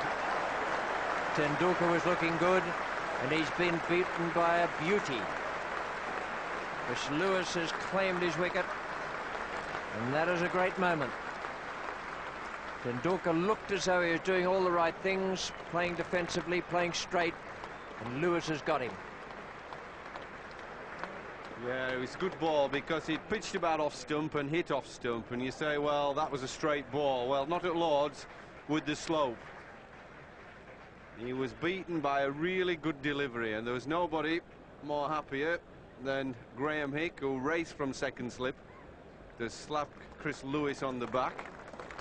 After dropping Tendulkar, there was always the thought that he might make a big 100. What a good delivery. That's gone up the slope. That's a cracker. Mohammad Azharuddin, the man coming out now. It looked there as though Chris Lewis rolled his fingers over the top of the ball as well, which would be part of the explanation. 123 for 3 now.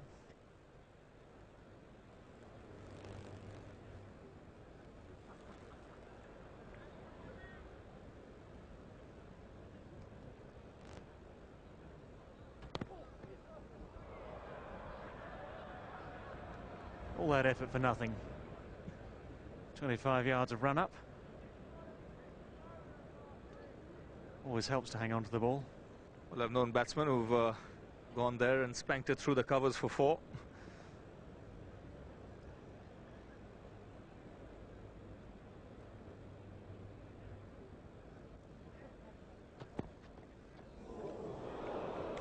Well, that one bounced just that little bit more. Just a reminder to Ganguly, as Ravi was saying, he's only halfway there, if that.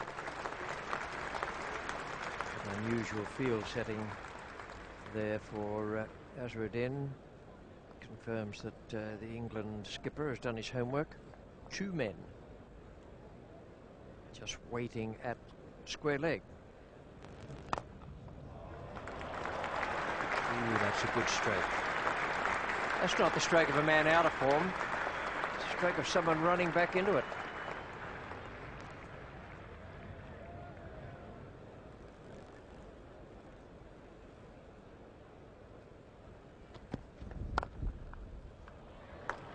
Nicely stroked away.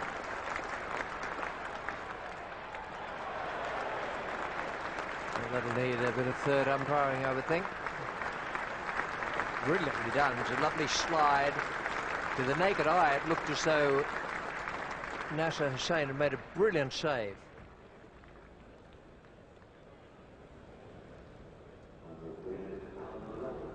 Very good save.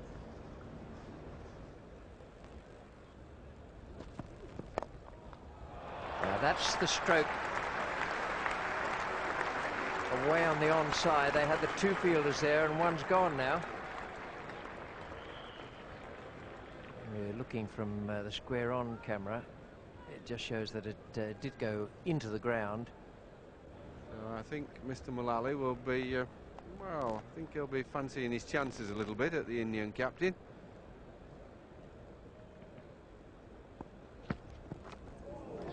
Well, he's done it. The only proper ball he's bowled to Azharuddin this morning. The first one was a bouncer well out of reach, and the second one was accounted for him. Not quite a flashback to Edgbaston, but good enough for Mullally. 154 for 4 now. Azharuddin has gone. Ganguly's 54 not out. Well, that was a pretty poor shot, and I think he'd be disappointed with the way he got out.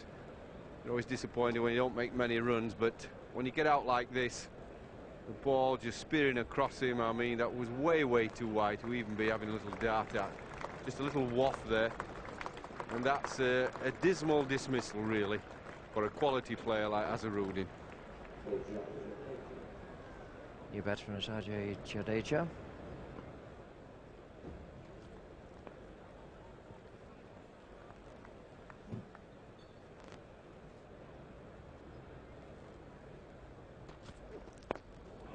That's in the air and going to drop safely.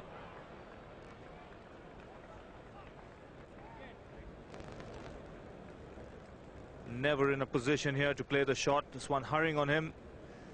Gets it high on the slice of the black bat. Luckily for him, not quite carrying to fine leg.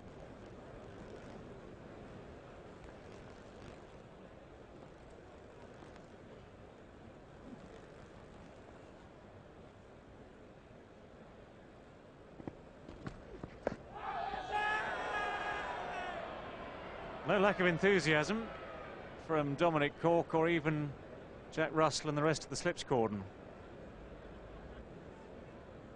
Well, again, definitely worth a shout there. Obviously, Daryl Hare thinking that ball might have just missed leg stump or had a little bit of extra bounce.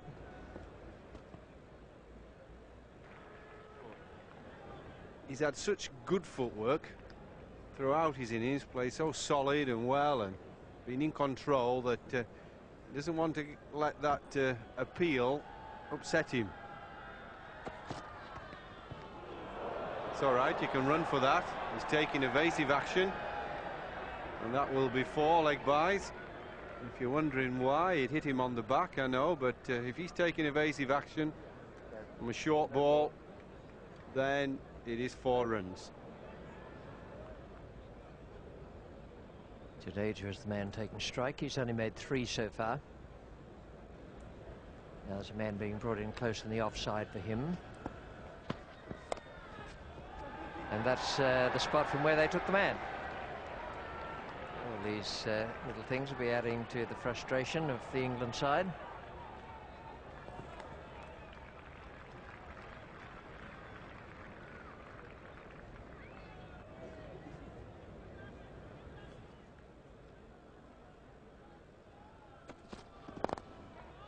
Runs here though, just nudged away down the slope.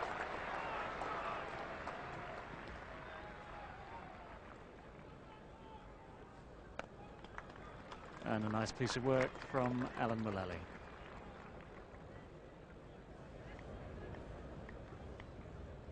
Averagely chilly here at Lord's today. Not a jackets needed, sweaters, hats for warmth rather more than protection from the sun. That's gone fine. And gone for 4.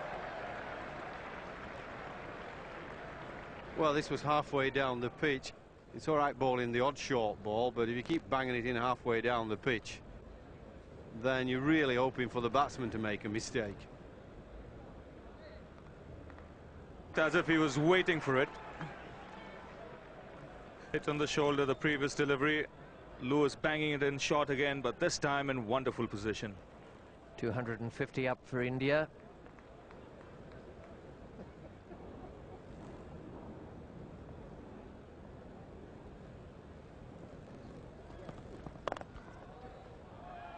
Fielder will get across to that. That's good work. And now they get a single. Well, there's no need to throw that. A little bit of aggro out there. Just cost a single. Well, Ganguly won't mind that at all. Neither would Dravid. But this was played away to Alex Stewart. There's no chance of a run out there, but Alex Stewart still threw the ball and in the end conceded a single.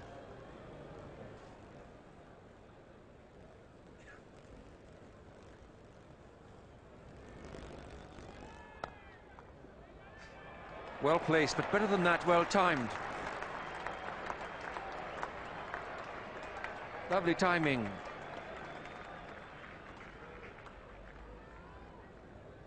Yes, it's noticeable watching Dravid that he's always looking to get on that front foot. He's there very quickly.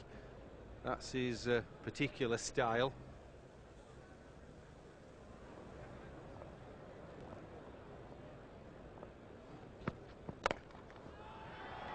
Fine shot, and the hallmark of these innings has been the timing, I think.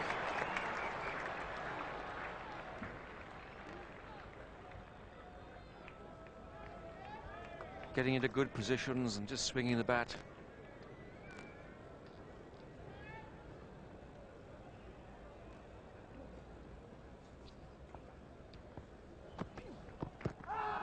Big shout for ABW. No response from umpire Daryl Hare, but Ronnie Irani ran backwards down the pitch, ending nearer to the batsman than the umpire. Well, I think we'll see this ball nip back up the hill and going down leg side.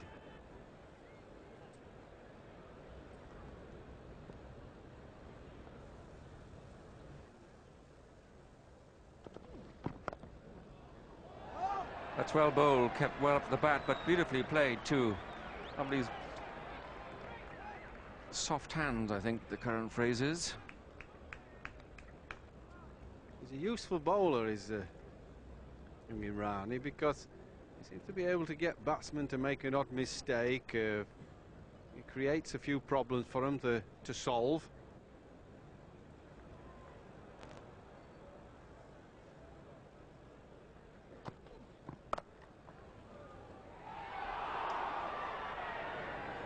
Well, I must say, it's quite a noisy crowd at Wembley. I think it's still 0-0.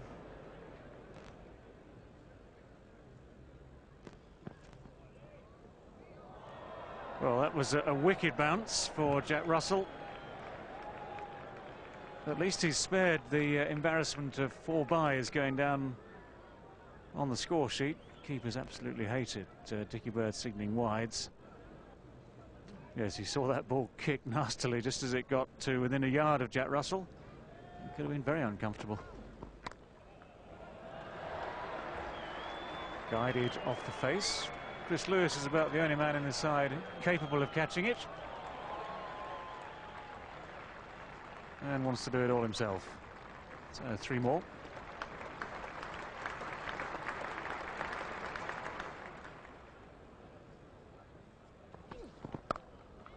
That's a cracking shot.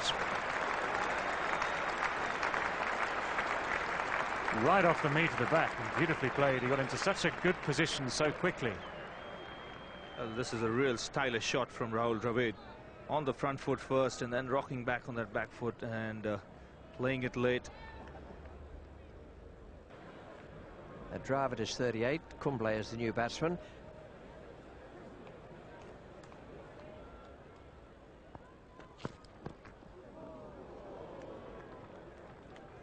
It's a good spell from Mullally. He's varying the angle by coming around the wicket and over the wicket.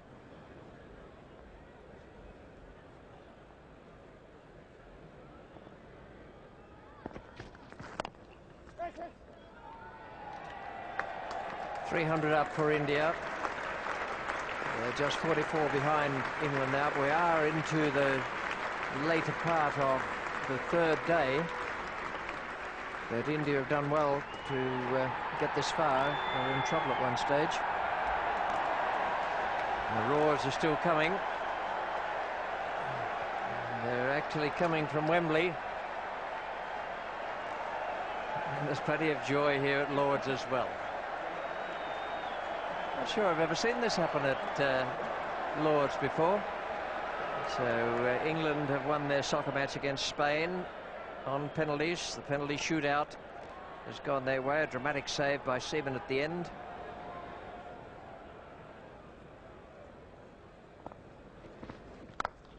Nice shot. That's been the strength of Rahul Dravid's batting today. He's driven very powerfully, very easily through the offside.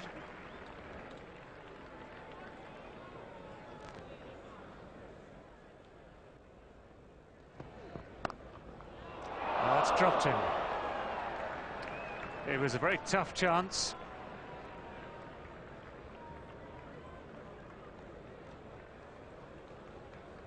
Been a very good catch had he taken this one, because this one really raced off the bat.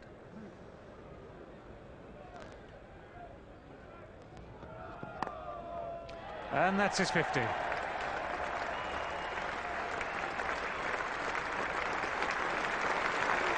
Well, a pleasant task for Mohammad Azharuddin to be applauding yet another fine performance from one of his younger players. 2 lights on the board. Will he see it through tonight? Another 7 overs after this one. Well bowled. That's in the right position. Chris Lewis cannot believe it.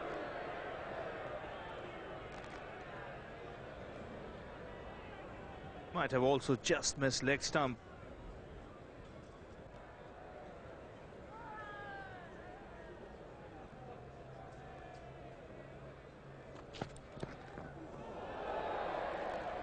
Well, nice short ball that aimed at the batsman's body. Made the batsman take some sort of evasive action.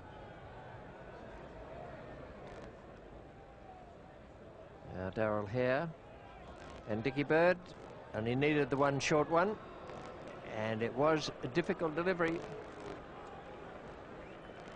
And it's brought the umpires to the point where they'll ask the batsman for 16, Jadeja 10, and Dravid also making his debut, as was Ganguly, 56 not out, and Kumble. It was a struggle for him, but he's still there, and India at the moment just 20 behind England. The bowling figures, I thought Lewis was the best. He'd kept it up there all day, 31 overs, 8 maidens, 2 for 85, and he looked good. He was getting bounce out of the pitch where it wasn't always available for the other bowlers. Cork worked hard, 1 for 95. Mullally bowled pretty well, 29.1 overs, 10 maidens, and 2 for 46. Martin, none for 45. Once he got to the pavilion end, he didn't seem to move the ball off the seam or in the air nearly as much. Irani 1 for 23 and Hick no wicket for 8. That's the way it looks on the third day of the second Cornhill Test at Lord's. England 344. We still haven't finished 2 innings. India 324 for 6 and India 20 behind. Ganguly 131, and I talked with him after the close of play. Great performance today, Saurav, and there'll be tremendous delight back home, I would think. Yeah, I think so. People will be happy in Calcutta.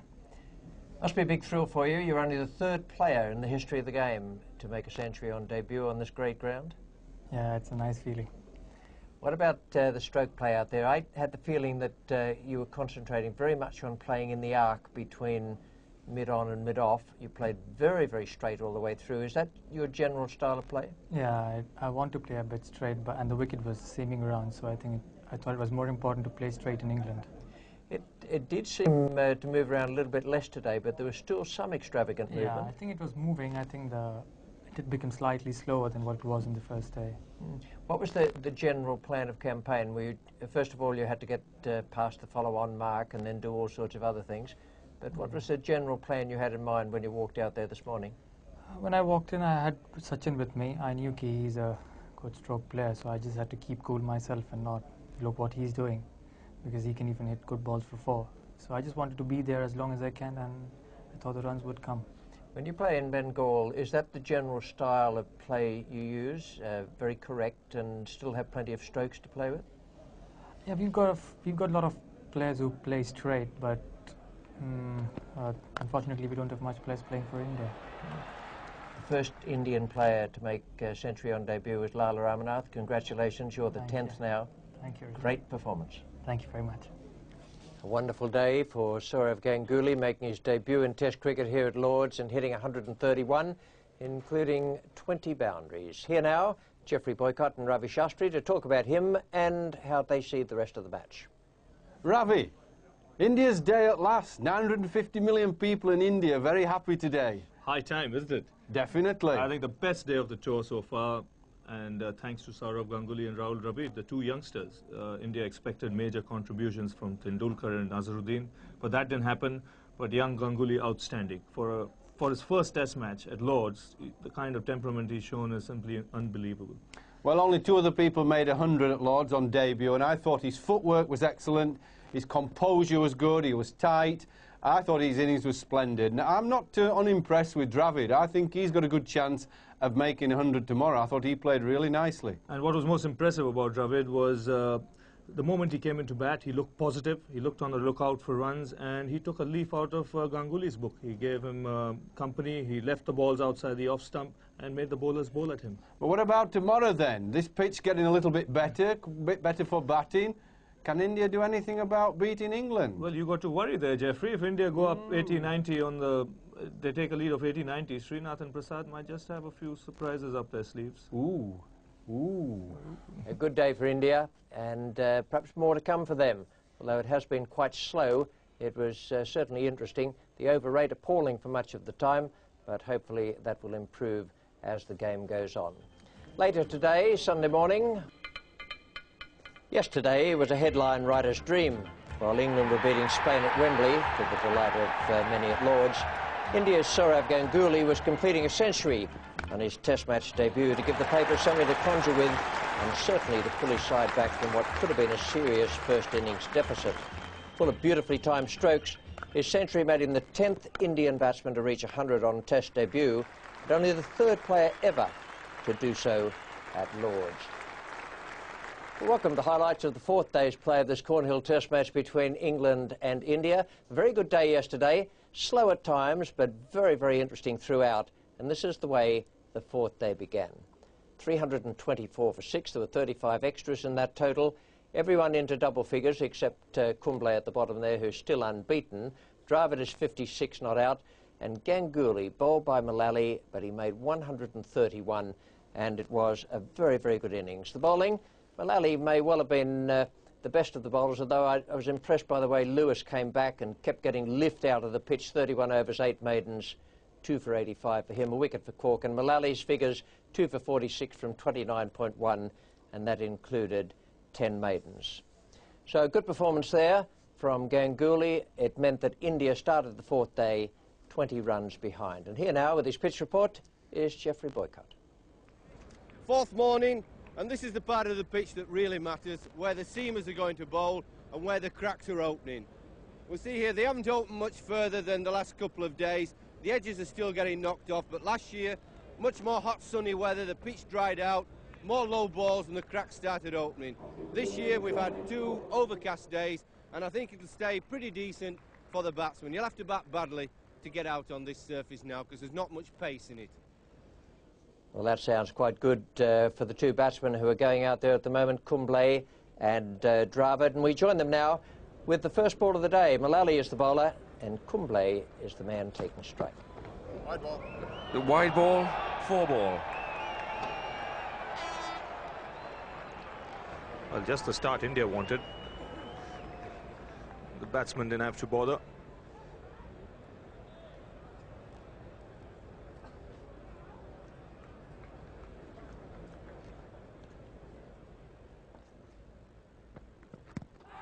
Big shout for LBW there.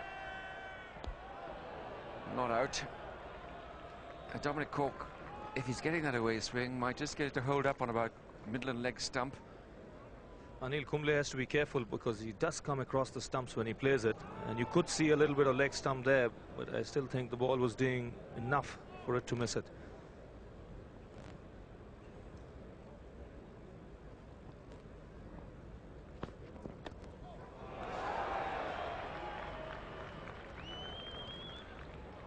Well, it was worth bowling at Dravid if he's going to go with a hook shot.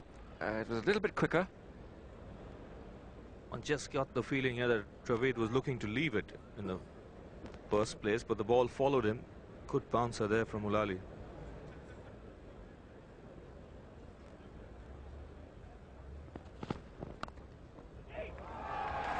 Useful runs these for India.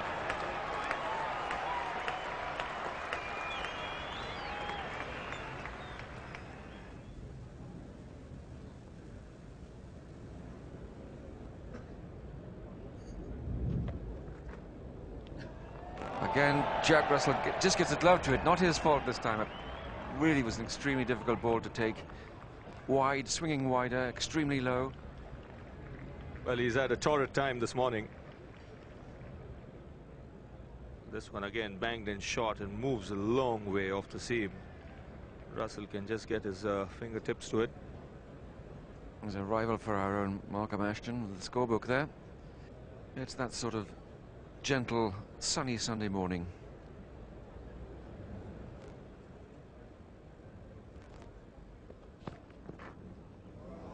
Well, the runs sneak away again. Amazing performance by England in the field. And India go ahead. 3:45 now. They're ahead by 1.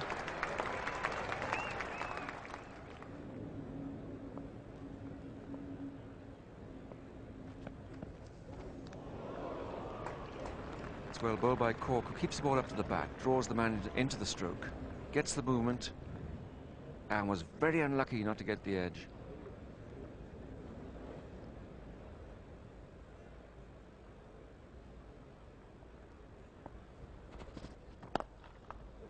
Nice stroke.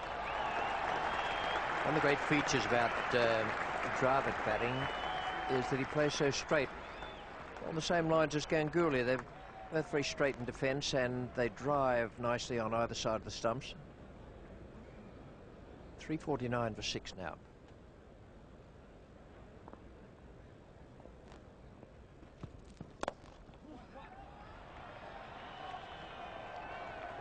350 up. Now that has been a good fight back by India. I rather fancy Michael Atherton's taking Lewis off because he wants him to bowl from the pavilion end. Oh, that's close. That's close. That is out. Well, it's taken a long time to get an LBW from umpire Hare. But that was a good bowling change by Michael Atherton. He sussed out very quickly that Chris Lewis wasn't too happy from the nursery end, and Peter Martin has struck. This one has either held its own or even come up the hill a fraction. And that was plumb. No problems there for umpire Hare. I would think middle stump about 3 parts of the way up. Shavagal Srinath listed to come in at number 9, batted well up at Edgbaston. Mumbraid is 10 and Venkat Prasad, the last man. That's the break England needed. They were held up yesterday by the partnership between Dravid and Kumble. Now it'll be up to Dravid, even though he's playing in only his first test match. Once again, some swing there for Martin, but it's just eased away. A rather thickish outside edge down to third man by Srinath.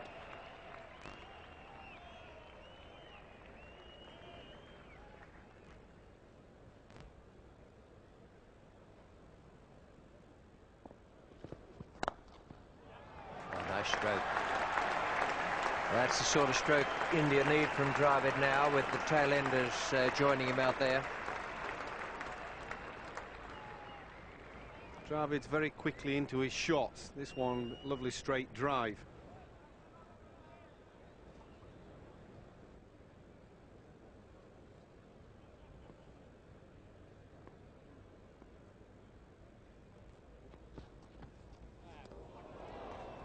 That was beautifully bowled.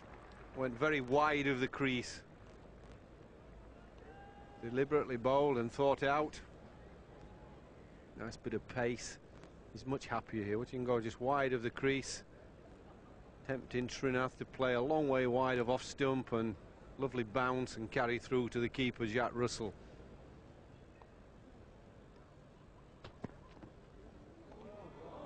Nicely taken by Jack Russell, who's had 1 or 2 severe testers already today. The first half hour's play saw some extraordinary goings on behind the stumps.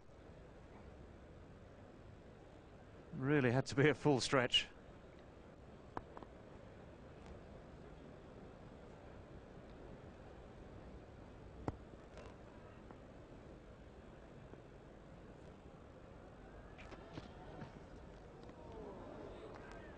Well, might as well turn round and try again, I'm afraid, Chris Lewis. It's close.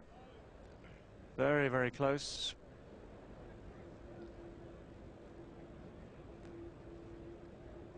Inspiring Ganguly. Well, that's exactly what he was.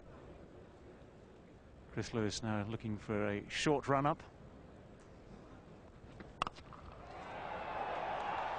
Just clearing Mullally at mid-on, so it nearly paid off.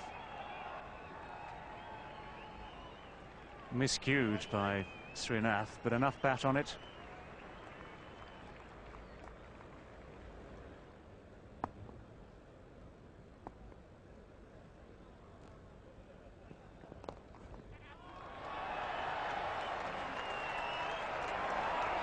Nicely played as well, but I've got to feel that's gift runs. I don't feel that they've got a set plan. No, that's bread and butter even for any tail ender, and he's not the worst tail ender in Srinath. With an average over 20, that's not bad at all when you're the strike bowler.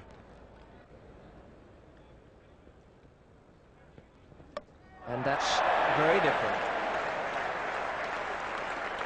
He slipped it through Srinath. The one that went to the boundary down the leg side is followed by that one, which actually darted back a considerable amount down the hill. Yes, nice little innings there by Srinath. think he was a bit surprised to get bowled around his legs. Yeah, a little shake of the head there. He couldn't quite understand that. But what happened, he got his foot a little bit too far over. Paris Mumbrey, the new batsman. Now Dravid is still on 79, and he might have to get cracking now if he wants to notch the first instance of two players on debut making a century.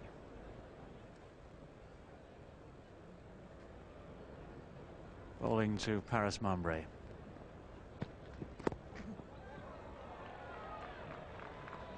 And that leg by takes extras to 50. A very fine hand extras has played. Third highest score in the innings. And runs all around the wicket. Buys, leg buys, wides, down the leg side, down the offside. No balls. 8 of them, all a matter of just inches.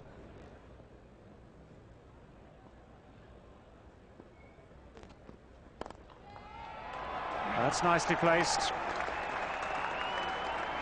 Ronnie Irani will catch that. 3 more. Rahul Dravid's innings has been full of wristy strokes, and here just is another one. Beautifully clipped off his toes.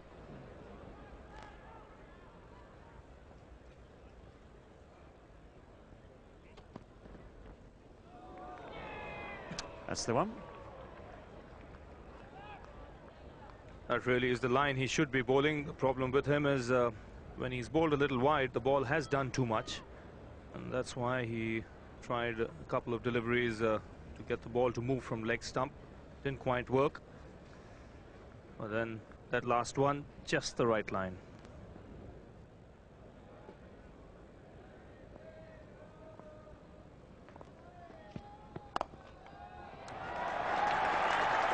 No problems there at all.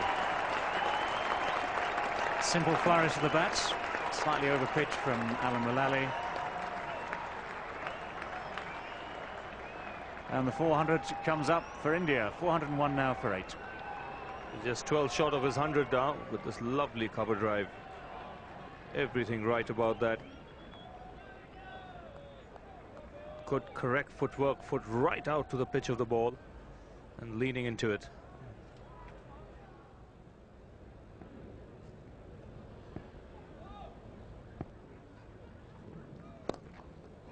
Flicked away, over the top, comfortable boundary.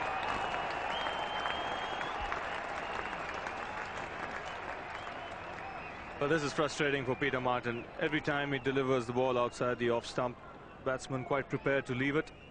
The ball moving a lot, and here trying for that extra bit of swing from leg stump, and Mumbrey having no problem in clipping it over square leg.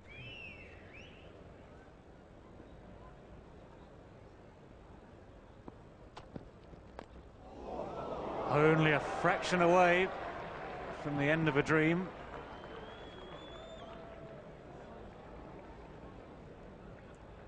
Well, lucky to be still here, Rahul Dravid, playing with the bat a long, long away from his body and almost dragging that back onto his leg stump. Irani now to Mumbrey. That's to the offside. Long half volley, and even the number 10 isn't going to miss out on that. A very good shot for a number 10. Kind of shot that would have done a top order batsman proud. Put right out there to the pitch of the ball, opening the face of the blade. Dravid is on 93.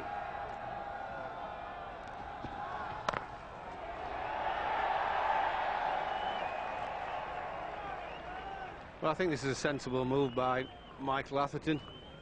He had to take the new ball. Nothing really was happening for the England team.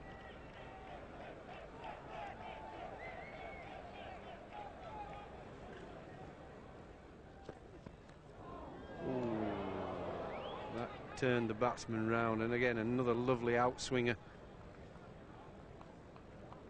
He does both some very good deliveries. Gets close to the stumps, the ball coming on the stumps, but then just going down the slope. The batsman looking and turn it to leg.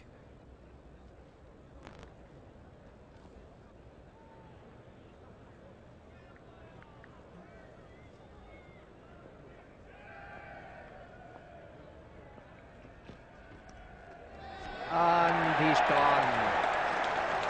Just 5 away from a century on debut and a moment in history, and Rahul Dravid is on his way back to the pavilion. Disappointment for him, but he did play very well, and he and Ganguly were instrumental in starting the fight back that has now taken them into the lead in this match. A standing ovation for Rahul Dravid, 95 for him. It's just a new ball, just hurrying through a little bit quicker. Didn't do very much. I keep saying with the slope at Lords, you don't have to make the ball do too much. The slope helps you out as a bowler. If it holds its line, then it's actually left the batsman, and that's what it's done. 419 for 9 has helped, I should think, lift the spirits in the Indian dressing room.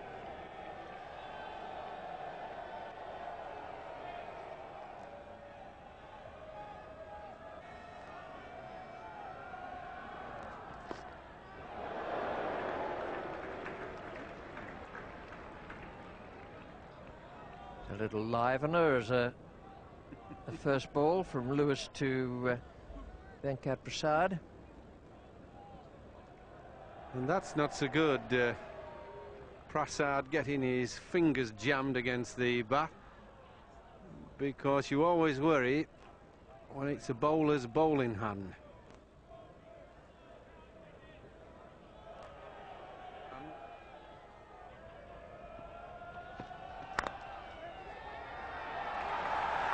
Good shot. Nambre is the batsman there, and he's coming back for 3.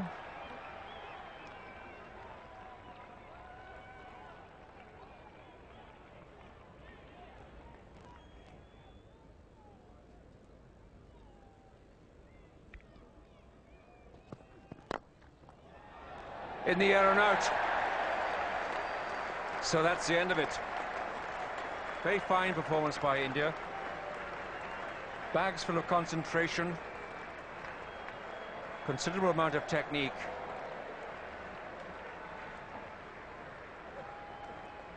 And Prasad is the man who is gone. Here Prasad trying to hit this half volley from Dominic Cork over mid-off. Unable to do so, finding the fielder there, Alex Stewart. And in the end, a total of 429 is a very good score. Well, that's an excellent performance from India to get up to 429. Ganguly 131, and Dravid just 5 short of a century. It would have been a great moment if both of them had been able to make a century on debut in Test cricket, but it wasn't to be. But 429, nice consistent scorecard there. And the bowling figures for England: Lewis 3 for 101, Cork 2 for 112, Mullally 3 for 71, Martin and Irani a wicket each at a cost of 70 and 31 respectively. So this was the state of the game at the end of the Indian innings. England 344, India 429, with those 2 excellent batting performances and the bowling already listed. India 85 runs ahead. We join play now in the England second innings with the first ball. Atherton is on a pair, Javagal Srinath is the bowler, and he's coming in from the pavilion end.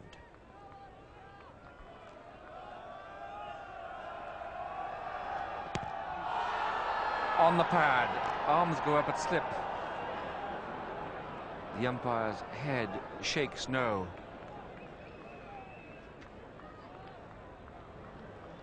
Again, the length we're talking of, pitching it up to Michael Atherton, but this time striking him outside the off stump. He was on the move.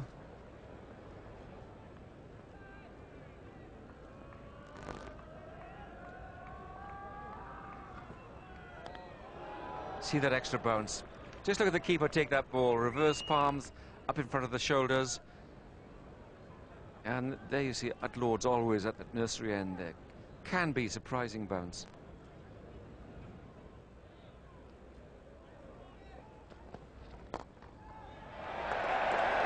That's the best of Alex Stewart.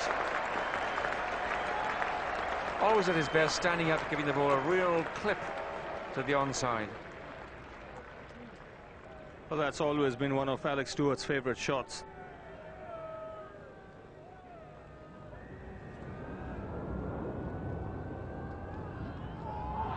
Big shout, big appeal.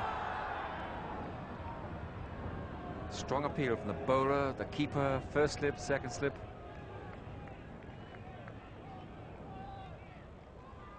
This looks to be very close. Unless Alex Stewart got an inside edge on it, but it also struck him just outside off stump with a good delivery and a good shout.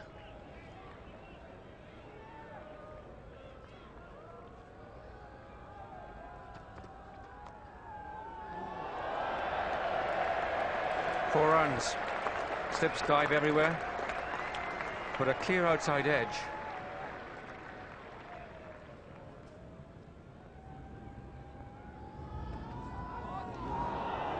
Wow, where did that go? Beautifully bowled by Srinath. Leaving Atherton late. Again, very little footwork from Atherton. You can see his front foot anchored to the crease there.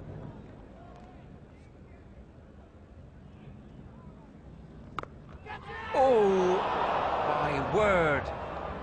A short square leg with just on the back foot there. Well, this seems to be a thick inside edge, and it was in the air long enough.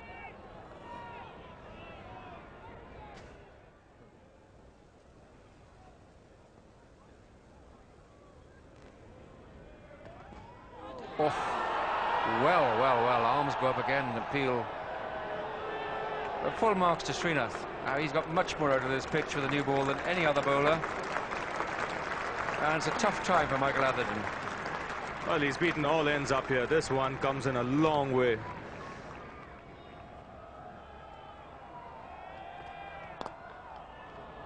Good shot, Alex Stewart. Lovely stroke.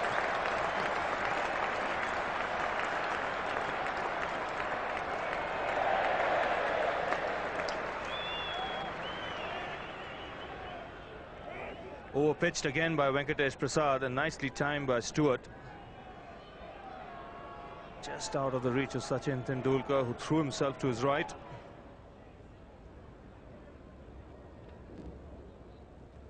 It'll be a great relief.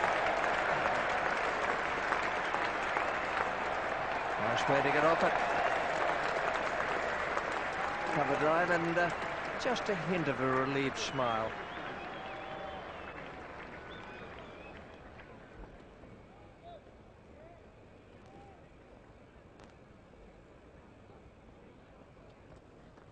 Ooh, that kept low on him. Just got an inside edge, I think, there that saved him. This is what you've got to be careful of at Lords these days. The balls that keep low as much as the balls that bounce a lot. You see, the little inside edge saved him, else I think he was a goner.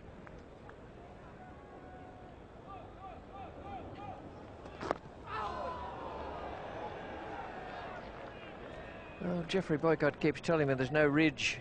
Never has been on this ground, but people keep on getting hit in the fingers at that end. You are very naughty, Richie. I never tell anybody there isn't a ridge. I know there is because I've batted on it. Well, it's not looking too good to me, and I'm sitting up here in the comfort of the grandstand. But there's a bit of blood around there, and any time that happens, there's a chance that it's more serious than just an ordinary knock. Now, what he doesn't want now is another one on the same finger. Now, that would be a problem. Beautifully bowled. That is a cracking delivery. Well, they bowl very well first innings, and the England bowlers bowl well when they have the new ball in the hand. Once it's hard and shiny, you can make it do one or two things, and what the England openers have to do is survive.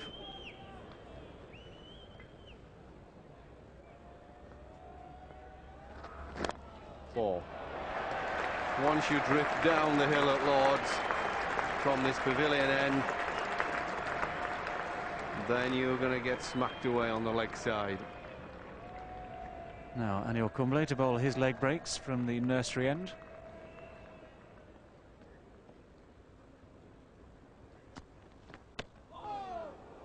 And nearly through for the first of the innings with that one. That's how he often does, people change a pace. And that's what the England batsmen haven't been doing, trying to play horizontal bat shots early on.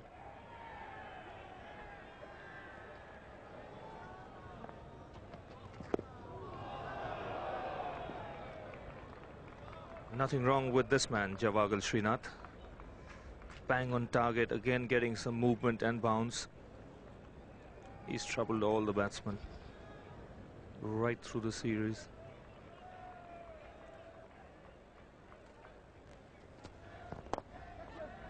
Now that is a good shot.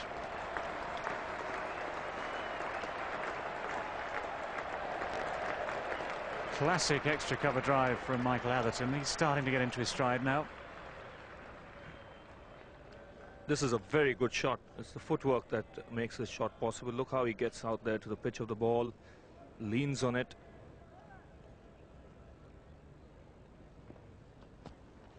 Asking the question in no uncertain terms.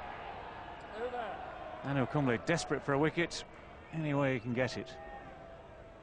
Can't believe he hasn't got one.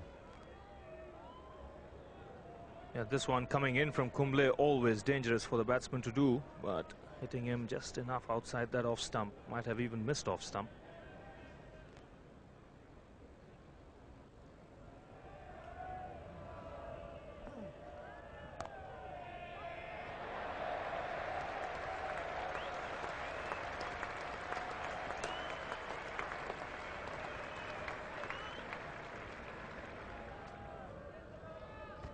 Nicely played this by Stewart, getting up on those toes and then opening the face of the blade. There's no third man, so once it had passed that inner cordon, there's 4 runs all the way.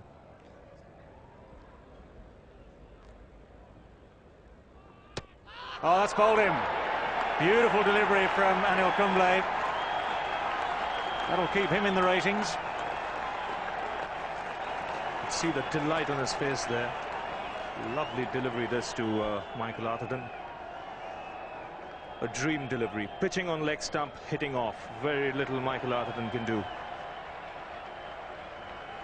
And Nasser Hussain is the man on his way out to the middle.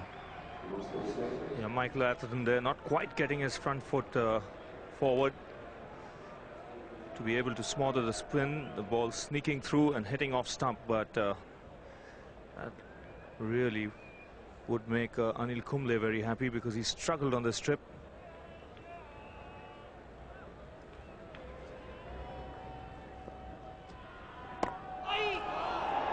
Nearly through. That's the Yorker.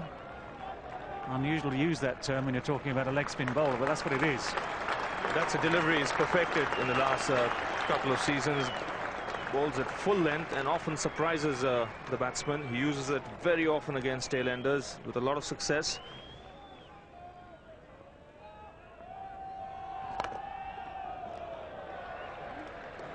Just out of reach of the man at short 4 square, Tendulkar the fielder.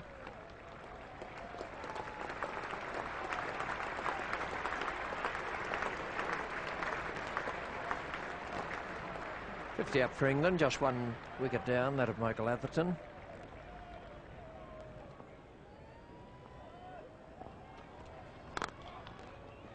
It's a good shot, nice firm push.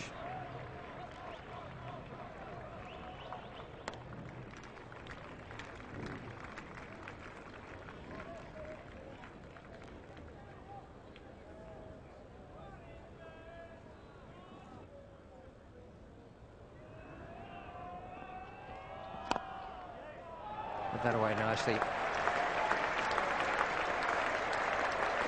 Not quite the fluency we normally associate with Stewart, but he's starting to run into form. He's pushing up towards 50 now. Short, well played. Down the hill, no stopping that one. And that's a pleasant moment for Alex Stewart. Considerable relief for him, and of course your teammates go with you back in Test cricket in a half century.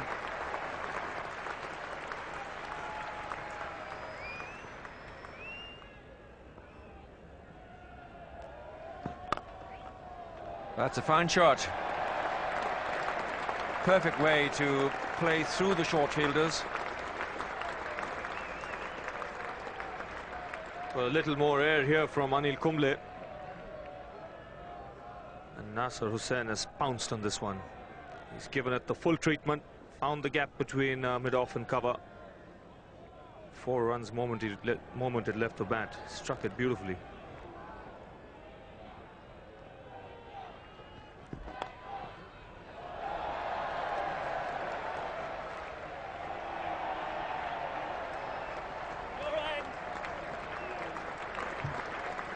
Two runs.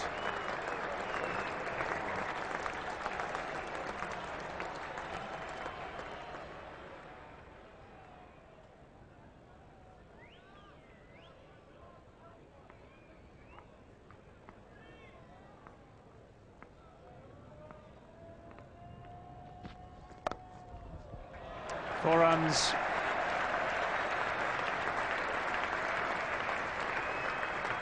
Just the sort of thing that Nasser Hussain would ask for. Full of length. Beautifully played, though. Shot.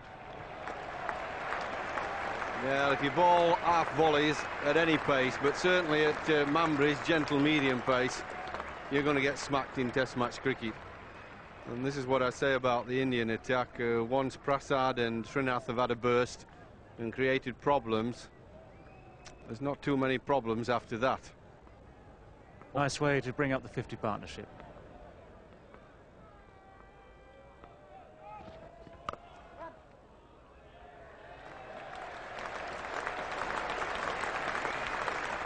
And that's the 100 up for England.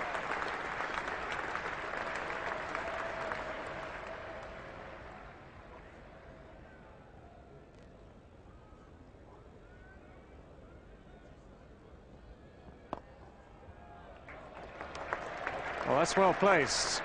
Not only that, pretty well timed. That's running up the hill and beats Sachin Tendulkar to the rope.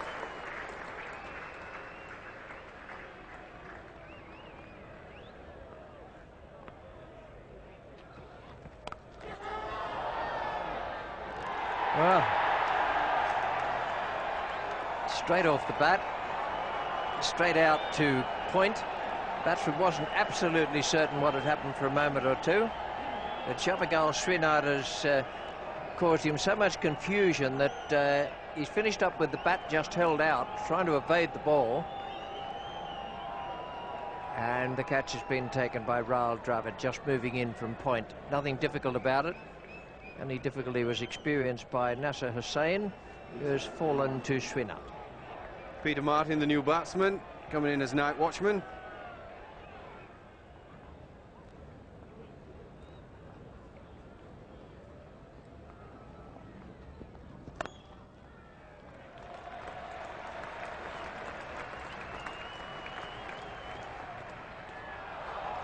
Excellent fielding. Good spirited, competitive dive. No more runs added, up to the close of play. 113 for 2 England. They're going along well. Nice to see Alex Stewart in there with the runs. 65 not out, and Nasser Hussain unfortunately dismissed, or dismissed in an unfortunate manner, for 28. Atherton out for 17. He's not having things run for him at the moment. He got an absolute cracker from Anil Kumble there that pitched on middle and just hit the outside of off. 2 extras, 113 for 2. And the bowling figures, Srinath bowled well once again. Prasad was hampered by the finger injury. Kumble, not quite back to form yet, but he has produced a couple of excellent deliveries there. 18 overs, 6 maidens, 1 for 36. They desperately need him to be bowling well. Ganguly bowled just the 1 over, and Mumbrey 3 overs for 13. And that's the state of the game after 4 days. England 28 runs ahead, and in the second innings 113 for 2. India 429 all out, and those 2 stars on the left, Ganguly 131 and Dravid 95. So a good day, a little slow on occasions, and just 1 day to go. It doesn't look to me as though there's going to be a result, but more on that now from Geoffrey Boycott and Ravi Shastri. Ravi, yesterday was Ganguly's day, today was Dravid, wasn't it? Oh, he played very well. In fact, he looked solid out there for a man playing again his first test match. Very impressive. He showed a good temperament. He knew his limitations, and he made the England bowlers bowl to it. especially his strengths. Yes, I thought it was the saddest part of the day, if I could say that. It would be nice to see a bit of history with him getting a century on top of Ganguly. So let's say you've two young players in India now who've batted well, showed composure, good technique. That augurs well after their performance, or the team's performance at Edgbaston, where you were bowled out and beaten badly through the batting not performing. But what about your bowling? You had England 107 for 5 first innings and couldn't knock them out. And now you had a lead 185 this afternoon, and you've really not got into the England batsmen, have you? Yes, we've not been able to drive home the advantage, because 107 for 5, another couple of wickets at that stage. If you had bowled out England for 160, who knows, this match might have been over. But even today, now 85 the lead, Srinath bowled beautifully and didn't really have the luck, otherwise he could have picked up another couple of wickets. But I think we need the backup strength. We need the third seamer to really come out there and be able to pick up wickets, not just contain, but take wickets. Kumble a lot better today. It was nice to see him picking up that wicket, because he's a top-class bowler. It's not nice to see him bowling the way he was in the first 2 test matches, first 3 innings. It's nice to see him coming back. He bowled a beautiful delivery to Atherton. But how are you going to beat England now? From here, England will have to play very badly to lose this game, because his wicket also has eased out. I think Alex Stewart played extremely well. He looked organised. He seemed to have a lot of time even when he played Srinath, and looked solid. But they'll have to really bat badly if they have to lose this game, England. Yes, I agree on that. Alex Stewart for a century. That might put the cat among the pigeons, with Nick Knight waiting in the wings and him only being the reserve. I look forward to tomorrow. Geoffrey Boycott and Ravi Shastri with their ideas of what might happen tomorrow. And just to remind you that we'll be with you at Lord's for the final day. Today was Harold Bird's last day as a Test match umpire. Though there'd be plenty of well-wishers once play finished, Dickie began by hoping for a quieter day than Sunday. Then, when he wasn't asking for a profile shot from our cameramen, he was berating the crowd for disrupting play with the Mexican wave. A moment or two the crowd had the better of him. It wasn't long before calm was restored and Dickie was smiling again. England were a little more relaxed too by the end of the day. A confident 50 from Alex Stewart, calming their second innings nerves and helping them along to 113 for 2 by the close of play. We welcome the highlights of the last day of this Test match at Lord's. It's been a good one so far, slow at times, but interesting throughout. And this is the way it looked at the start of the final day. That's the score, 113 for 2. Stewart is 65. Martin, the night watchman, had to get through 1 or 2 torrid deliveries out there. He's unbeaten on 1. And the men out, Atherton, who had a tough time before Kumble bowled him with an absolute rosiner. He was out for 17, and Nasser Hussain caught Dravid bowled Srinath for 28. Now the bowling figures, Srinath 1 for 29, Prasad none for 31, and Kumble 1 for 36. They're the 3 key men for India today. Ganguly and Mumbre may not bowl at all unless things run along towards a draw, and that is one of the possibilities as we look at the way the game is shaping up. A draw, or the other possibility is an Indian win. Now it's unlikely, but England are just 28 runs ahead and they have 8 wickets in hand, so you'd think a draw is just about a certainty, but if India manage to get a run on them, then anything can happen. Geoffrey Boycott is out in the centre of the ground now, having a look at the pitch, and the pitch itself will have a big bearing on what happens today. 5th morning, final day of the Test match. Let's look at this pitch. You expect some wear and tear, and we've got it. We've got cracks everywhere, but the spinners aren't getting into the game too much. We know the seamers are getting uneven bounce. Now Kumble's trying to hit these worn areas. If he hits here just on the edge, he might cause a few problems, but it's just a touch short of a length. And same here when he goes around the wicket. If he can just hit the edge, that's okay. He might get the batsman playing, but over there, they won't have to play. And these two here that I'm looking at, great big foot marks, they're much too full. They're almost half volley length. So even if he gets it in here, well, they should be able to smother it quite easily. We know there's uneven bounce, and that's a problem here at Lord's. The pitch, the square, is very tired, and they've been digging up the square of certain pitches each autumn. This is due to be dug up in the autumn this year. And what I'll show you here is the pitch that we're going to use for the Test match next year. This is it. It's been relayed 3 years ago. Lovely grass covering. The groundsman's very happy with it. What they're trying to get is even bounce. None of these low balls and high balls, something that goes through fairly true and with a bit of pace. It's going to be used in the Benson Hedges final. so we should get a pretty good idea about this pitch. But this is it for next year, England v Australia. Geoffrey Boycott with his words and thoughts about the way the pitch might play on this final day. And we join it now with the fourth ball of the second over. Javagal Srinath is the bowler. Alex Stewart is taking strike.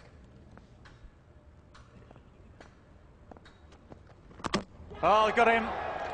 Well, 4 balls it's taken. Alex Stewart bowled. A little bit of inside edge pad and the ball ending up on the stumps. Bowled for 66. Well, bingo. We thought he'd be ready by the 4th ball, and here it is.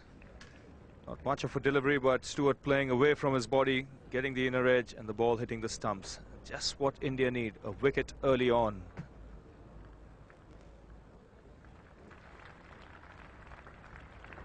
Enough of a gap between bat and pad. Having to play a little bit away from the body. Didn't really get out there, but even so, the inside edge comes back onto the thigh, onto the stumps.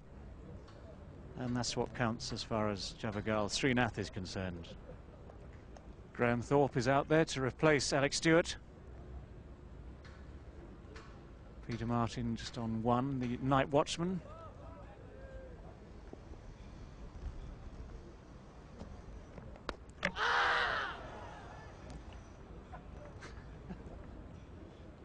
Well, at the end of all that, Peter Martin managed to keep his ground. Nicely taken by Nayan Mongia. Well, this is excellent glove work by Nayan Mongia. Peter Martin doing very well to still keep that back foot anchored on the crease.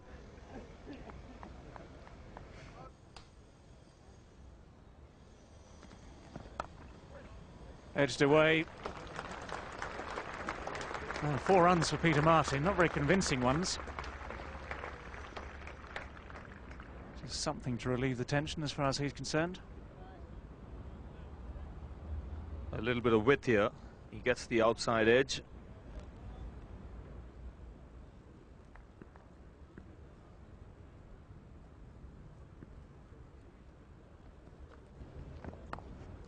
Nice shot. Very deft indeed. Just waited for that to arrive, used all the pace of the ball and guided it perfectly. Oh, this is a delightful shot by Graham Thorpe. Look how late he plays it. That's why he gets the placement right. Rocks back the very last minute, just as it was going into the keeper's gloves. Taps down on it.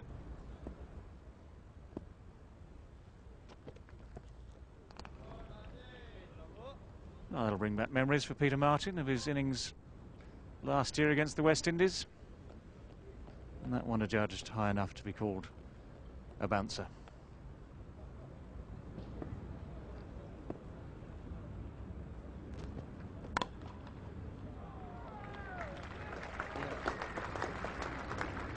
Well, I didn't exactly mean it to go there, but it sort of slipped off the face a little bit. Wasn't a chance at all.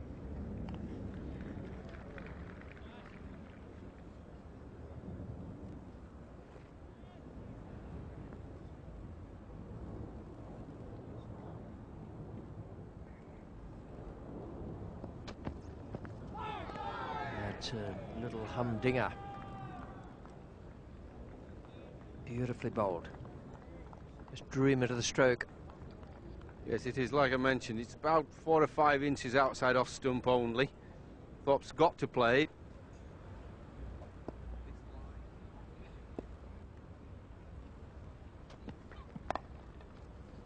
4 more. And Martin goes now into double figures. And he's been out there an hour. That is really frustrating for India.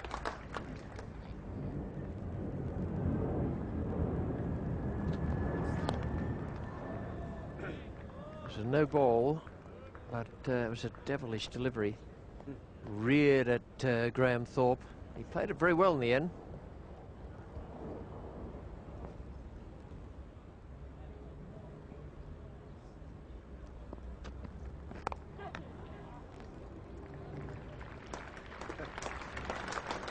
Well, that adds a little bit of insult to the good balls that he's bowled. Srinath bowled 1 or 2 beauties at Graham Thorpe.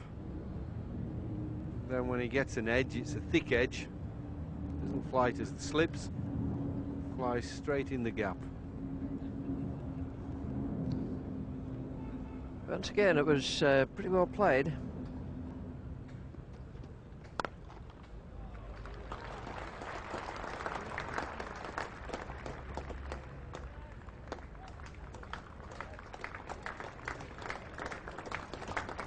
.344 and 150 for 3 against 429. England 65 ahead now.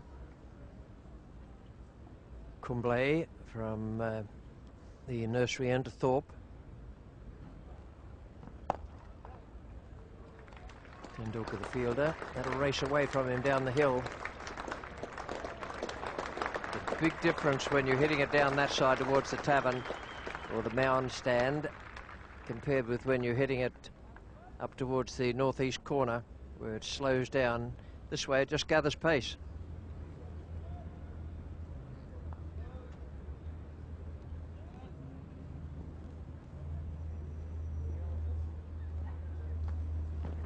Oh, bowled. And looked as though it was well caught. Brilliant stuff. What a good performance that was. That was a hell of a delivery.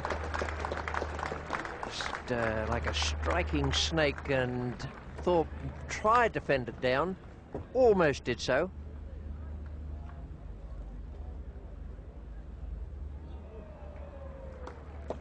That's a great catch. Right through the man at short square. Kumble really put a bit into that one. It was slightly more round arm and it jumped at the batsman. Very well bowled and brilliantly caught. I've got to give credit to the bowler for making the ball jump at Graham Thorpe. He really ripped it, and just a brilliant catch. Well, it's 154 for 4 now. Peter Martin is still there.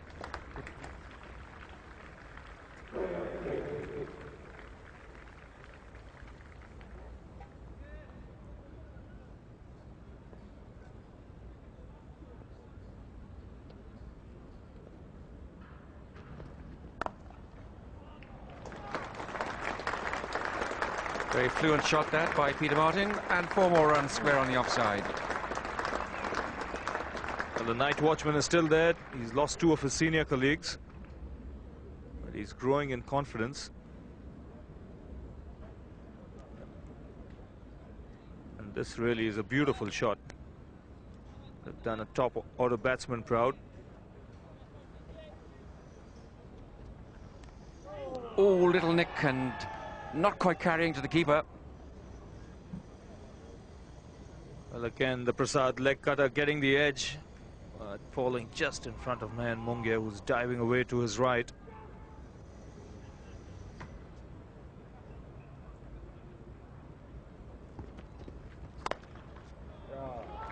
Fine shot from Graham Hick.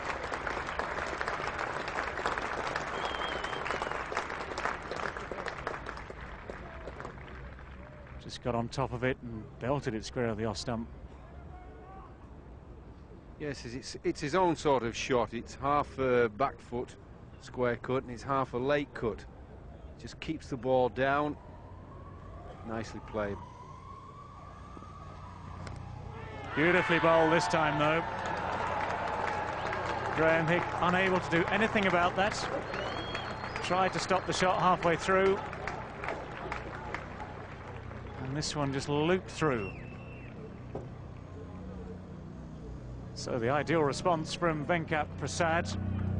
Graham Hick, after that one glorious shot, finds himself on his way back to the pavilion for just 6 runs. I'm not sure if any batsman could have played that much better. Or you'd hope just to maybe get on top of it and play it down, but I think there's no real criticism of Graham Hick there. And the pressure now on Ronnie Irani, playing in his 2nd Test match, accompanied by the night watchman Peter Martin, who's actually coped with things as well as anyone this morning.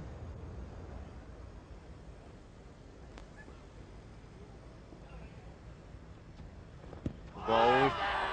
Big shout.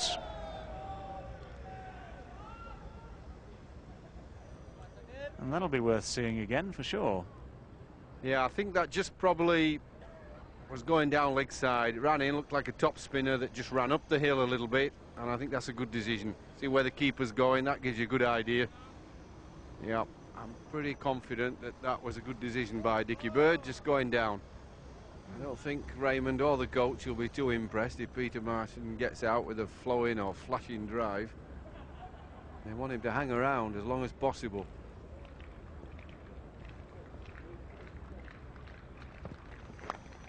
Got him. Well, that's the end of Peter Martin's hanging around. Similar sort of dismissal as did for Graham Hick. And Peter Martin's resistance after an hour and 3/4 this morning comes to an end, comfortably caught by Vikram Rathore at second slip. And problems for the management. Nothing they can do, it's all the players. Well, this is another good delivery. That leg cutter bounces, leaves him, gets Peter Martin playing away from his body, and he was comfortably caught. But the bowler, give him credit again, he's just got enough lift. See, it's up there, chest high, and just leaving the batsman. Great delivery, and eventually Peter Martin manages to touch one. Russell with 124 in the first innings, played in very positive fashion there, and I would suggest he's going to try and look to play exactly the same way again this afternoon.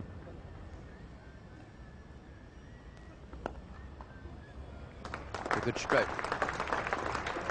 Rani has got that away through extra cover, and they'll pick up 3.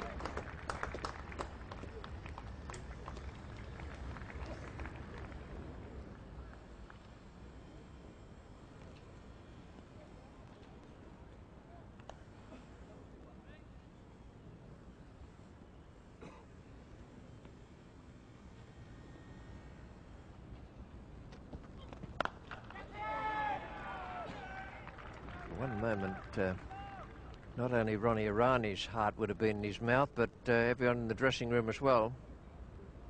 It was a real miscue.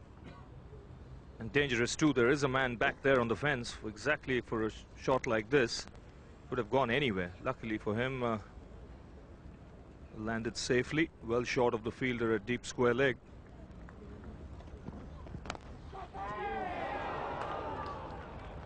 Looked as though it might just have carried, could have been a half volley. You'd need the replay to get a clear view of that. Srinath opening up Ronnie Irani here. I think the thickish outside edge and a very difficult catch here to Vikram Rathore, just about carrying to him.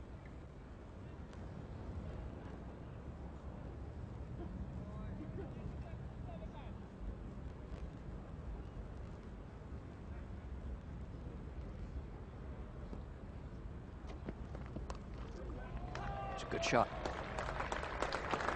Waited on that with that shuffle around the crease and picked it off.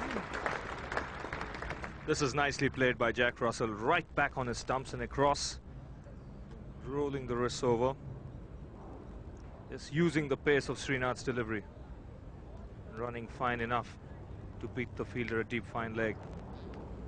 The lead is now 101. That'll be a relief, even if only a psychological one for England. Just out of reach. There are a few heart tremors out there at the moment. There may come a time later in the day where we wonder what all the fuss was about, but things are not too good out there for England.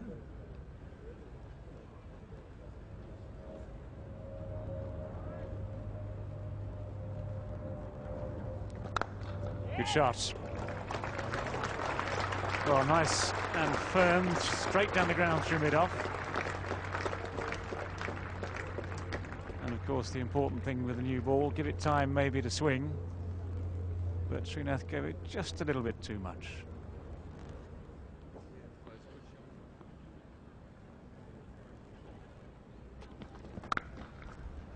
That's a better shot, on the up again. And 4 more.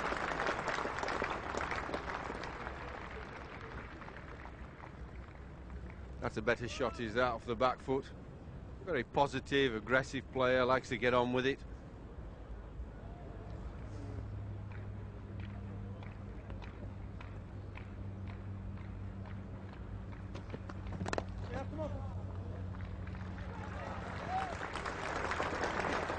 And the single brings up 200. 200 for 6.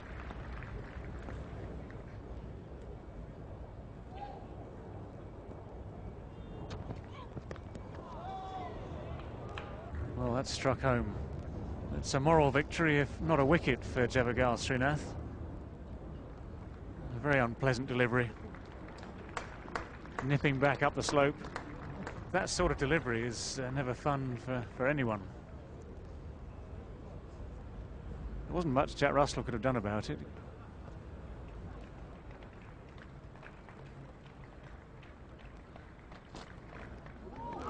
And the arms go up, and Dickie Bird indicates that the ball flicked off the right shoulder. And another very good decision from umpire Dickie Bird. Never easy.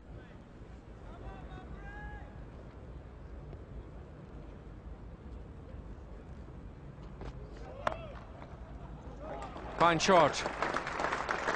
Still great flourish. It's rather a cramped shot that Irani plays, but it's obviously his style, and right through the gap, and that's 4 runs.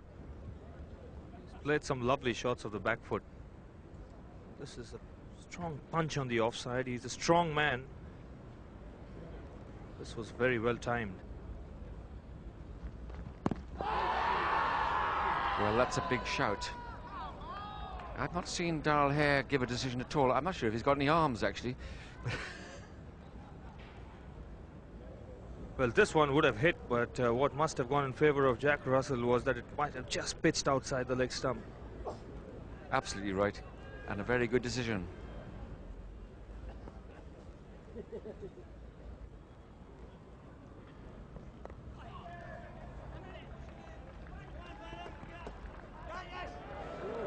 Not quite the slide they have in the aerobic and sliding fielding textbook.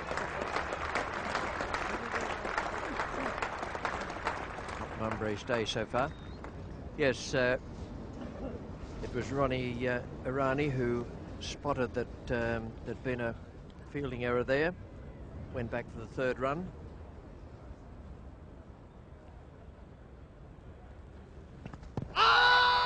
Close. That was close. That kept low. He might just have got outside off stump, but certainly not by much. They haven't had much luck with LBW decisions, haven't the Indians? It's just the rub of the green. Now then, is that on off stump or outside? Take I think your he's choice. just outside. All sorts of shouts there. Umpire Hare is unmoved. Anil Kumble is unhappy.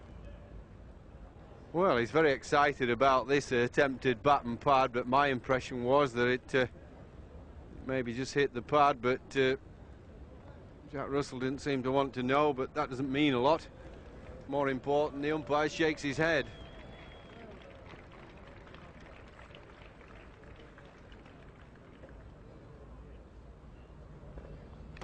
He's gone.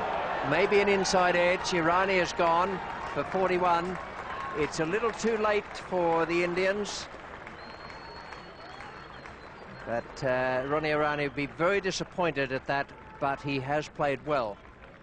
Not too often you get the opportunity to save your side in a test match or play a hand in the saving of it. He's done that today. Very big inside edge. Yeah, the ball kept low more than anything. That's what did him. The lowness of the ball. Chris Lewis is the new batsman. Coming in now, 228 for 7.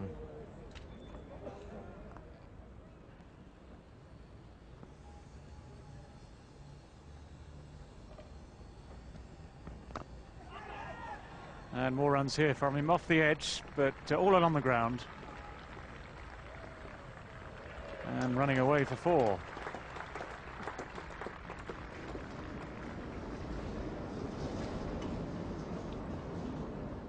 More crowd trouble being sorted out.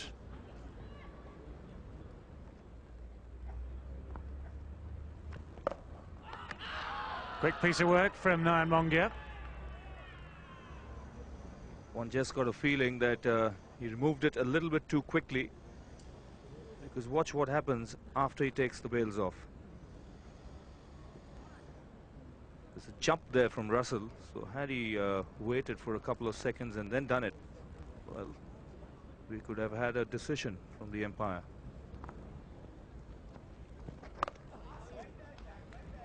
Jumped at him a little in much the same way as the one jumped at Graham Thorpe earlier in the day.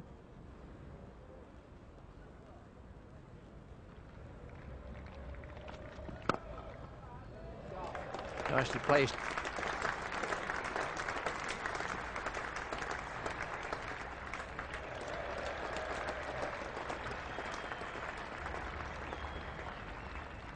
Well, it looks as though Michael Atherton's finger's not too bad.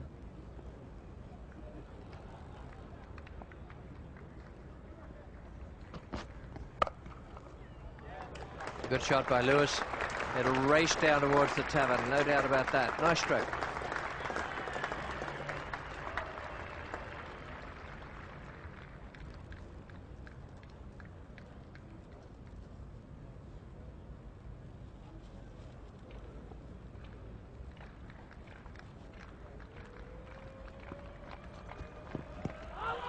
Oh, he's gone, and Ganguly, brought on so late by Azharuddin, has struck again. He picked up 2 wickets in the first innings. Should have been on earlier. A player full of confidence at the moment. He slipped through Jack Russell's defence to have him LBW after he'd faced 136 balls. That's good cricket from Ganguly.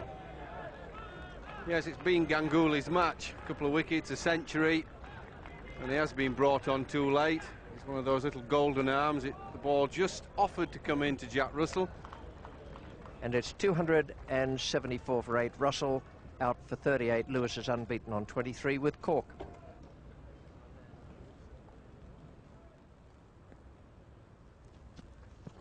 All sorts of shouts there, and he's picked up Cork, so this is a good day for Anil Kumble as well.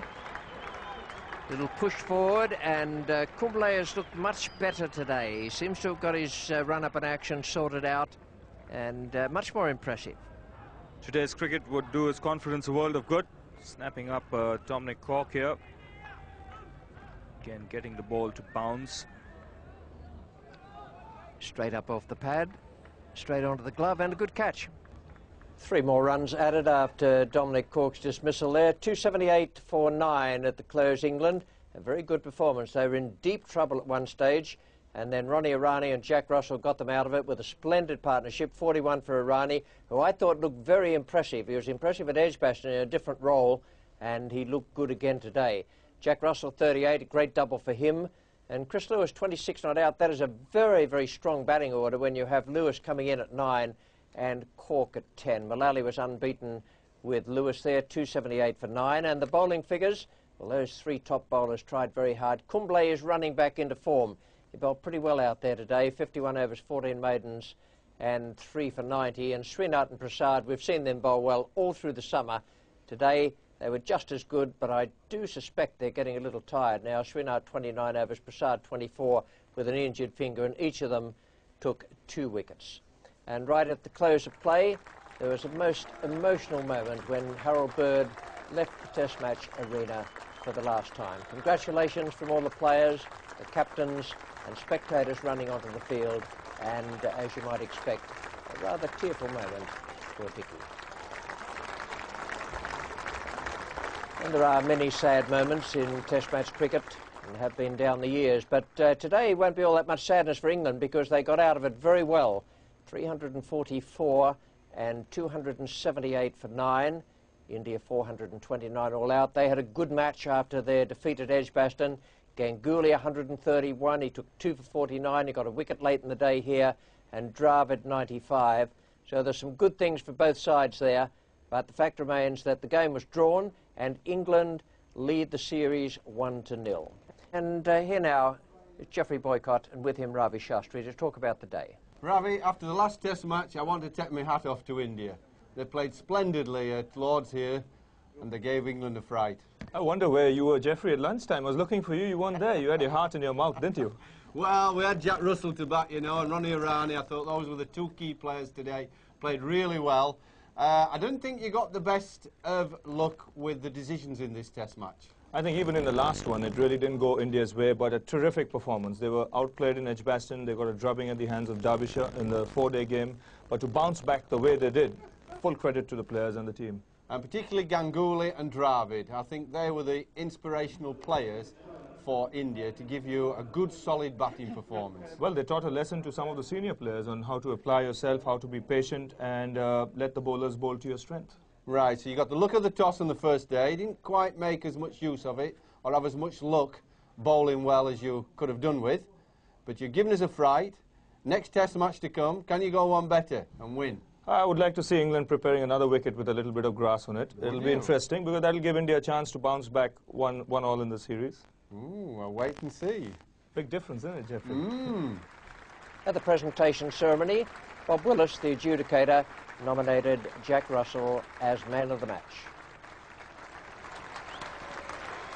Ray Trean of Cornhill presented Dickie Bird with a commemorative plaque, and a very nice one it was.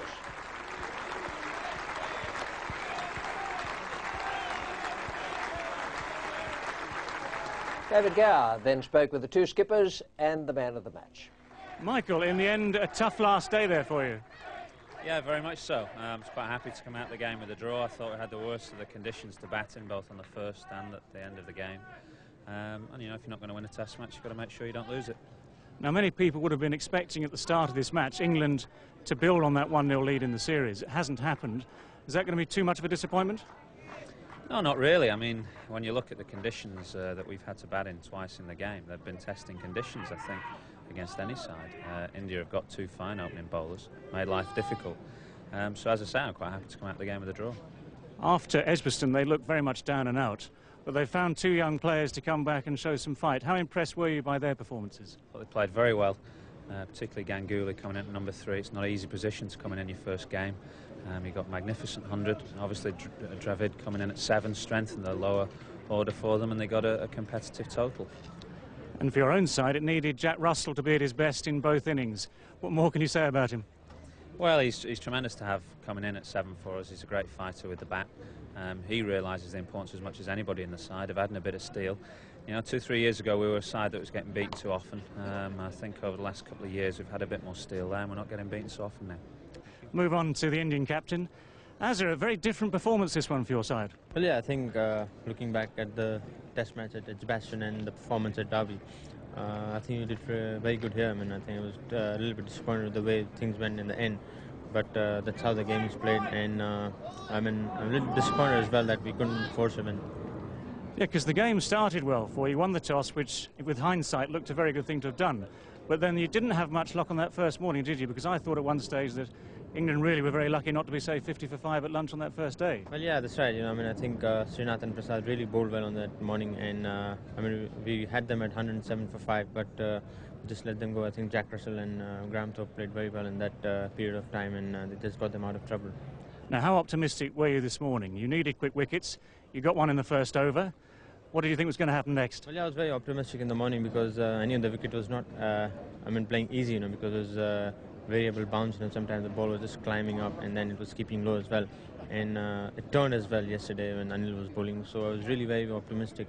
And it's just that we couldn't get wickets after lunch, which was very, very important for us. And if we had got a couple of wickets during that period of time, I mean, we could have gone for a win. OK, we better talk about your two star performers with the bat, Sourav Ganguly and Rahul Dravid.